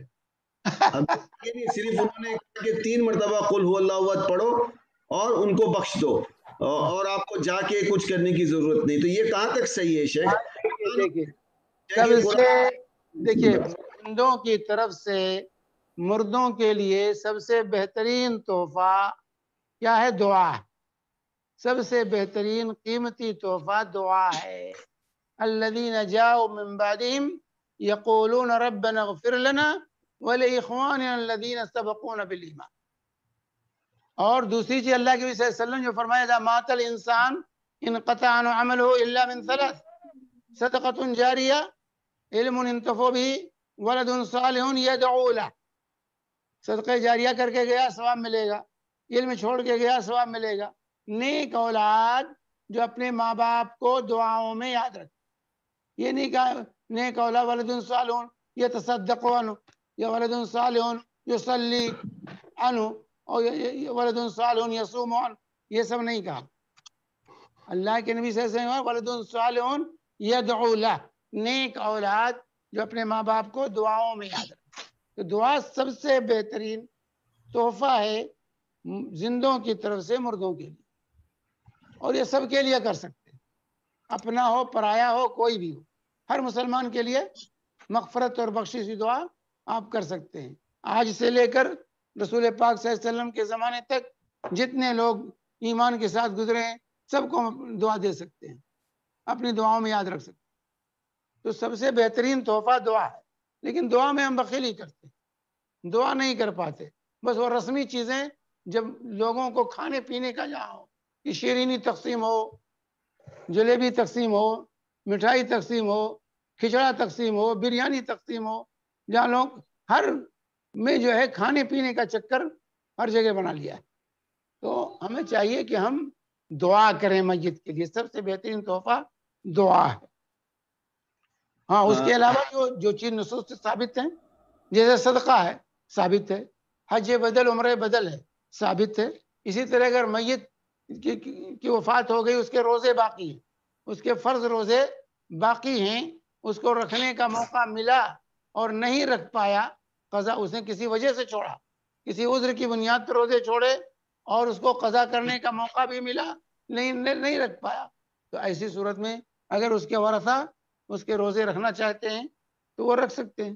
سامان و من کا مات علیہ صوم سامان و ولی ہو، جو کسی کو فات ہو جائے اور اس کے روزے باقی رہ گئے ہوں تو اس کے اولیاء اس کے ورثہ وہ روزہ رکھیں گے، رکھ سکتے ہیں، چاہے روزہ رکھیں چاہے ہر روزے کے بدلے ایک مسکین کو کھانا کھلا دیں، دونوں سے جائز ہے۔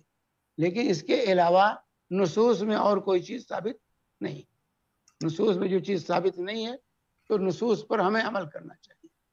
جزاک اللہ خیر۔ آپ نے روزے کے بارے میں بتایا تو نماز کے بارے میں بتا سکتے تھے، اگر نماز پڑھنا صحیح ہوتا تو آپ کہہ دیتے بھائی اس کی جو قضا نمازیں وہ پوری کر لو۔ جی جزاک اللہ خیر۔ مطلب بھائی آپ کا ہاتھ اٹھا ہوا ہے، آپ سوال کر سکتے ہیں، اس کے بعد فاروق بھائی آپ کا سوال ہے۔ السلام علیکم ورحمۃ اللہ وبرکاتہ شیخ صاحب۔ وعلیکم السلام ورحمۃ اللہ وبرکاتہ۔ شیخ صاحب میرا سوال یہ انشورنس سے ریلیٹڈ ہے شیخ صاحب، جو ہماری کمپنی ہم کو میڈیکل انشورنس ہم کو اور ہماری فیملی کو دیتی ہے، ہاں تو کیا شیخ صاحب وہ انشورنس ہم یہاں پہ تو ٹریٹمنٹ کافی مہنگا شیخ صاحب، تو وہ جو کمپنی ہم کو میڈیکل انشورنس دی کیا ہم وہ یوز کر سکتے ہمارے پہ اور فیملی پہ شیخ صاحب؟ اس پہ ذرا وضاحت۔ دیکھیے یہ ذمہ داری کمپنی کی ہے، آپ سے تو کوئی پیسہ نہیں لیتے نا انشورنس کا، نہیں آپ سے نہیں تو کچھ وصول کرتے ہیں انشورنس کے لیے؟ نہیں لیتے ہیں، نہیں لیتے ہیں نا۔ کمپنی کی ذمہ داری ہے کہ اپنے لوگوں کے علاج کا انتظام کرے، اب وہ کہاں سے انتظام کرے کیسے انتظام کرے وہ اس کی ذمہ داری ہے، آپ کی ذمہ داری نہیں ہے۔ اگر کمپنی نے کہا کہ فلاں جگہ علاج کراؤ، جا کے آپ علاج کرائیے، وہ ذمہ دار ہے، آپ نے انشورنس نہیں کیا ہے، آپ اگر کریں گے تو جائز نہیں، لیکن کمپنی نے کیا ہے، وہ کہاں سے لا کے آپ کو تنخواہ دے رہی ہے، چوری کر کے لا رہی ہے، کیا کر کے لا رہی ہے، اس کی ذمہ داری ہے آپ کو تنخواہ دینا، آپ اس کی ٹوہ میں نہیں رہیں گے کہ کہاں سے لا رہی ہے کیا کر، اس کی ذمہ داری حکومت کی طرف سے تم اپنے لوگوں کے علاج کا انتظام کرو، اب کہاں سے کر رہی وہ ذمہ دار ہے، آپ ذمہ دار نہیں، آپ علاج کرا سکتے۔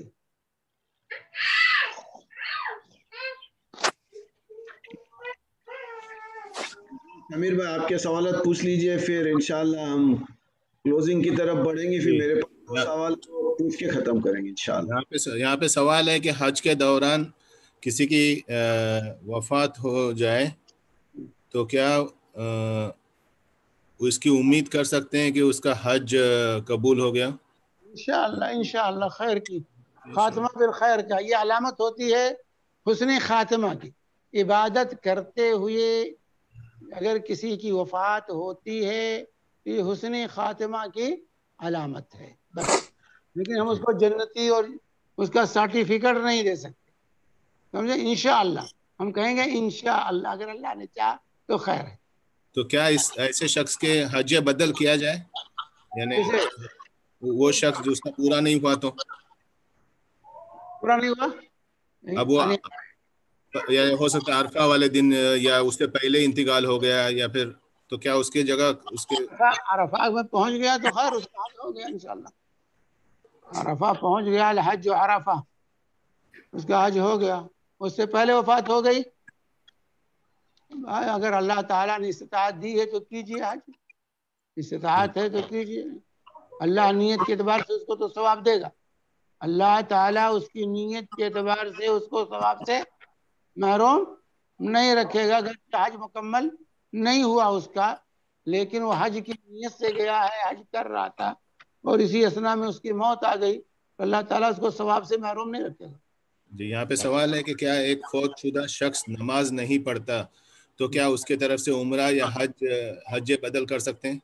کیا فائدہ اس کی طرف سے حج عمرہ کرنے کا؟ کچھ فائدہ نہیں ہوگا. جی جو نماز ہی نہیں پڑھتا وہ مسلمان ہی نہیں ہے. جو نماز نہیں پڑھتا وہ صحیح معنی میں مسلمان ہی نہیں ہے. اس کو حج عمرے کی کیا ضرورت ہے جو نماز نہ پڑھے؟ من ترک الصلاة متعمدا فقد کفر. العهد الذي بيننا وبينهم الصلاة من تركها فقد كفر. بین العبد والشرک ترک الصلاة. کتنی واضح احادیث ہے. بندے اور جو ہے کفر کے درمیان حد فاصل نماز ہے. جی یہاں پہ کوشچن ہے شیخ ایک بہن کا، کیا رقیہ شریعہ کے لیے وضو ضروری ہے اور کیا حیض کی حالت میں رقیہ کر سکتے ہیں؟ کر سکتے ہیں، کوئی بات نہیں. وضو ضروری نہیں ہے، وضو بہتر ہے. تو کیا حیض کی حالت میں وضو کر سکتے ہیں؟ کرنا یہ افضل اور بہتر ہے لیکن لازم نہیں. اور حیض کی حالت میں وضو کر سکتے ہیں شیخ؟ ہاں حیض کی حالت میں، حیض کی حالت میں وضو کا فائدہ کیا ہوگا؟ حالت حیض میں فائدہ کیا؟ وضو نہیں ہوگا اس کا. لیکن اگر ہاتھ منہ دھلتے ہیں کوئی بات نہیں. جی نذیر بھائی آپ کا ہاتھ اٹھا تھا اور فاروق بھائی، یہ لاسٹ دو کوشچنز لیں گے ہم لوگ، اس کے بعد وائنڈ اپ کریں گے انشاءاللہ. فاروق بھائی آپ کا. السلام علیکم صاحب. ہاں وعلیکم السلام. خیریت شم صاحب؟ دو کوشچن. ایک تو یہ کہ حج بدل جو ہے وہی کرے گا جس کا اپنا حج ہو چکا ہوگا؟ ہاں حج بدل پہ وہی جائے گا جو اپنا فرض حج ادا کر چکا ہو. اچھا. اور کچھ لوگ جاتے ہیں، کچھ لوگ شاید ایسے بھی ہوتا ہے کہ پیسے دے دیتے ہیں اور کوئی ان کے کر لیتا جا کے حج ہاں حج کراتے ہیں، لیکن جو حج بدل کرے وہ اپنا حج کر چکا ہو. جی سمجھ گیا میں. لوگ بھی حج کراتے ہیں. میرے بھائی بہتر یہ ہے کہ خود کریں. جی جی بالکل. کرائے کے لوگوں کا پر اعتماد نہیں کرنا چاہیے. جی جی. شم صاحب ایک کوشچن یہ دوسرا یہ کہ جو حج بدل پر اس سے پیسہ لے کے جاتے ہیں وہ تو جائیں گے کمائی کرنے کے لیے.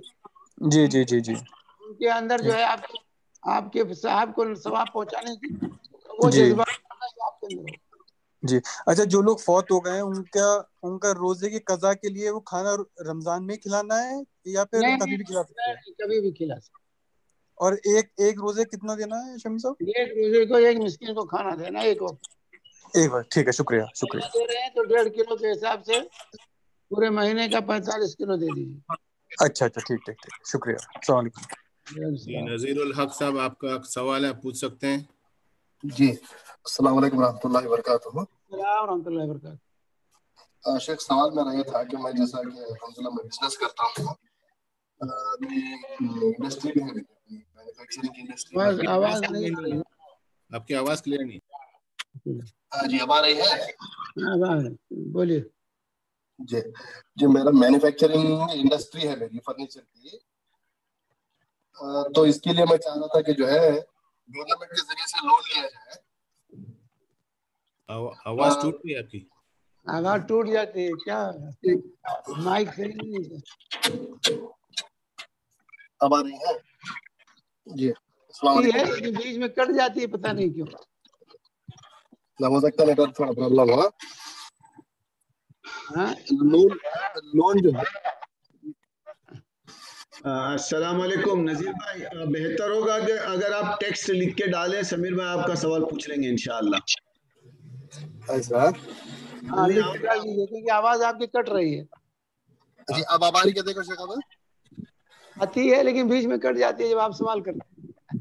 ٹھیک ہے دیکھیے ایک بار لاسٹ ٹائم موقع دیجیے آپ. لکھ دیجیے اچھا رہے گا. ہاں جی.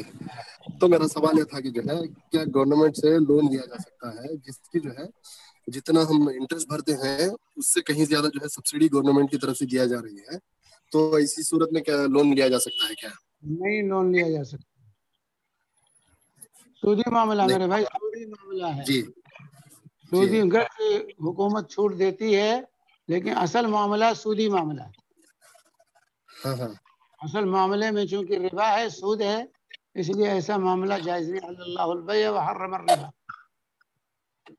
اچھا ٹھیک ہے جزاک پہلے اللہ. آپ سودی معاملہ کریں گے پھر حکومت آپ کو چھوٹ دیتی ہے. تو پہلے آپ کو ربا میں شریک کر لیتے ہیں، پھر اس کے بعد چھوٹ دیتے ہیں، تو ربا اس سے ختم نہیں ہوگا.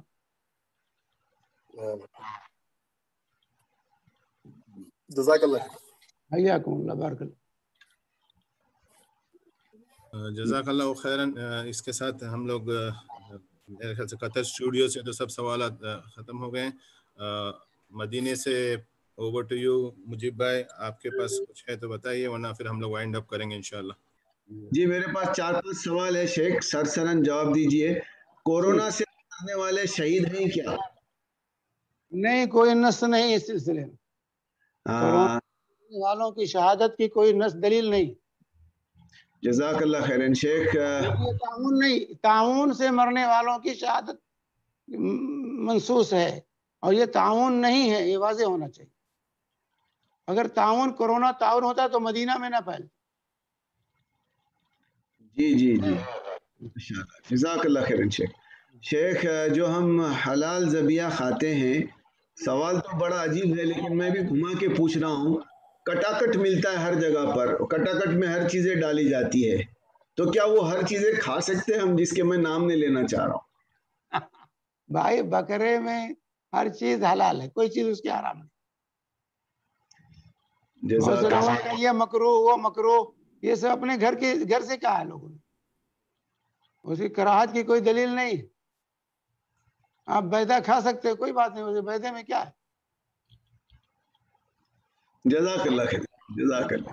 جمعے کے دن عصر سے مغرب کے درمیان دعا قبول ہوتی ہے. دعا قبول ہوتی کیا 2 گھنٹے رہتے تو جب تک بیٹھ کر ہی دعا کرنا ہوگا یا بیچ میں کبھی بھی؟ دیکھیے، جمعہ کے دن 1 ساعت ہے، اور اس کی مقدار کتنی ہے یہ متعین نہیں. 1 ساعت کا ذکر ہے کہ جمعہ کے دن 1 ساعت ہے جس میں دعا بندہ کرتا ہے تو قبول ہوتی ہے. اور اس میں علماء کی 2 رائے ہیں، 3 رائے بلکہ، ہے کہ پورا دن میں کوئی ساعت ہے، پورے دن اہتمام کرنا چاہیے. ایک تو یہ ہے کہ امام کے منبر پر آنے کے بعد سے لے کر جب تک نماز جمعہ ختم نہیں ہوتی اس وقت تک وہ ساعت ہے. تیسرا قول عصر اور مغرب کے درمیان وہ ساعت. اس کو واضح طور سے نہیں بیان کیا گیا ہے تاکہ ہم زیادہ سے زیادہ اہتمام کریں. تو یہ مطلب نہیں کہ عصر سے مغرب تک آپ بس ہاتھ پھیلائے بیٹھے رہیں، کوئی اور کام نہیں کر سکتے. نہیں، دعا کیجئے. اس وقت کو غنیمت، مطلب ہے اس وقت کو غنیمت جاننا چاہیے، اور اس میں زیادہ سے زیادہ چلتے پھرتے بیٹھ کے کچھ دیر دعا کریں، اس کے بعد چلتے پھرتے آپ دعا کریں، کوئی بات نہیں، ذکر کریں، دعا کریں، اللہ قبول کرنے والا. یہ نہیں کہ ایسا مغرب تک آپ بیٹھے رہیں دعا کرتے ہوئے. جزاک اللہ خیر حسن الجزا. ایک بہن کا سوال ہے، وہ ہمیشہ سورہ ملک اور سورہ سجدہ پڑھتی ہے اور بہت جلد انشاءاللہ اس کے گھر میں بچہ آنے والا ہے، تو کیا وہ ڈیلیوری کے بعد موبائل سے سورہ کہف اور یہ ساری سورہ پڑھ سکتی ہے؟ ہاں، تو ڈیلیوری جو ہے یا حیض اور نفاس، یہ قرآن پڑھنے سے معنی نہیں ہے، قرآن چھونے سے معنی.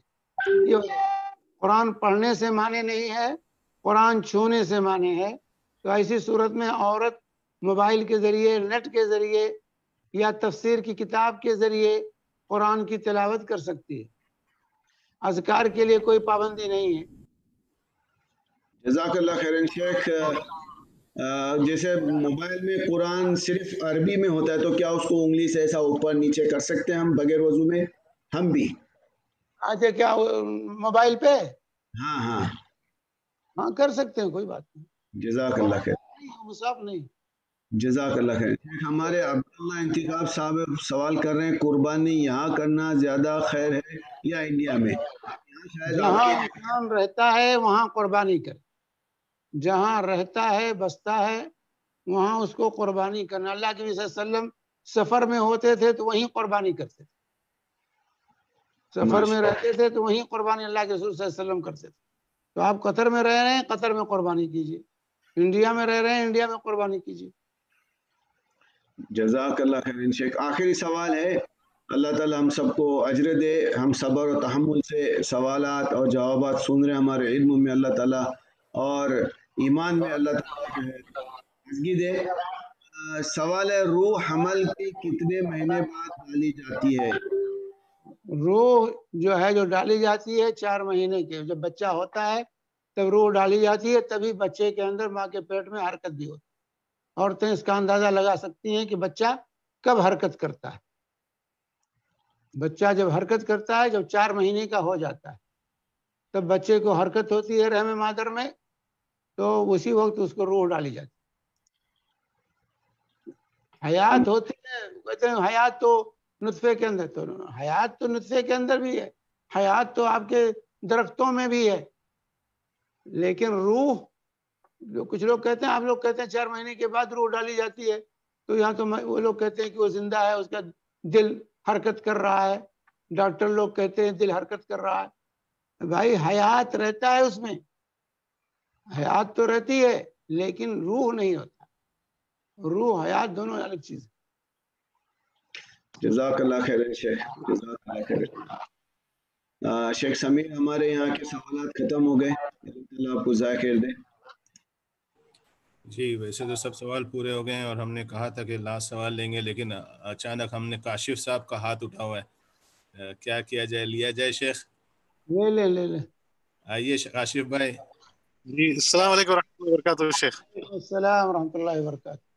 شیخ صاحب، حیدرآباد میں جامع نظامیہ جو ہے فتویٰ ایشو کرے کہ جو ہے قربانی کے بدلے اس بار جو ہے صدقہ دے سکتے ہیں، یعنی کہ مال دے سکتے ہیں.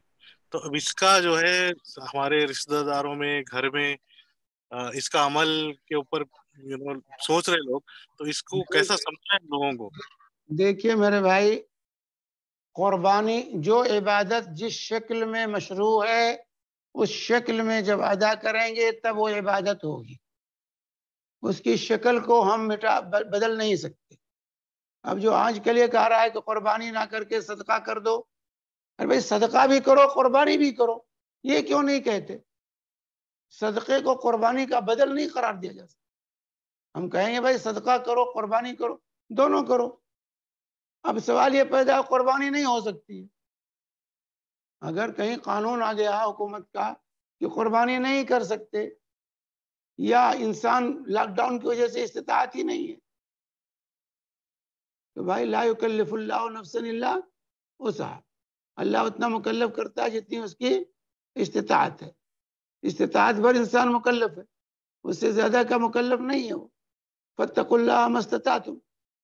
اور یاد رکھیں کہ اگر آپ ہمیشہ قربانی کرتے رہے اور اس سال اگر قانون اجازت نہیں دیتا یا آپ کے پاس مالی گنجائش نہیں ہے قربانی کرنے کی، تو اللہ تعالیٰ آپ کو اجر سے محروم نہیں کرے گا.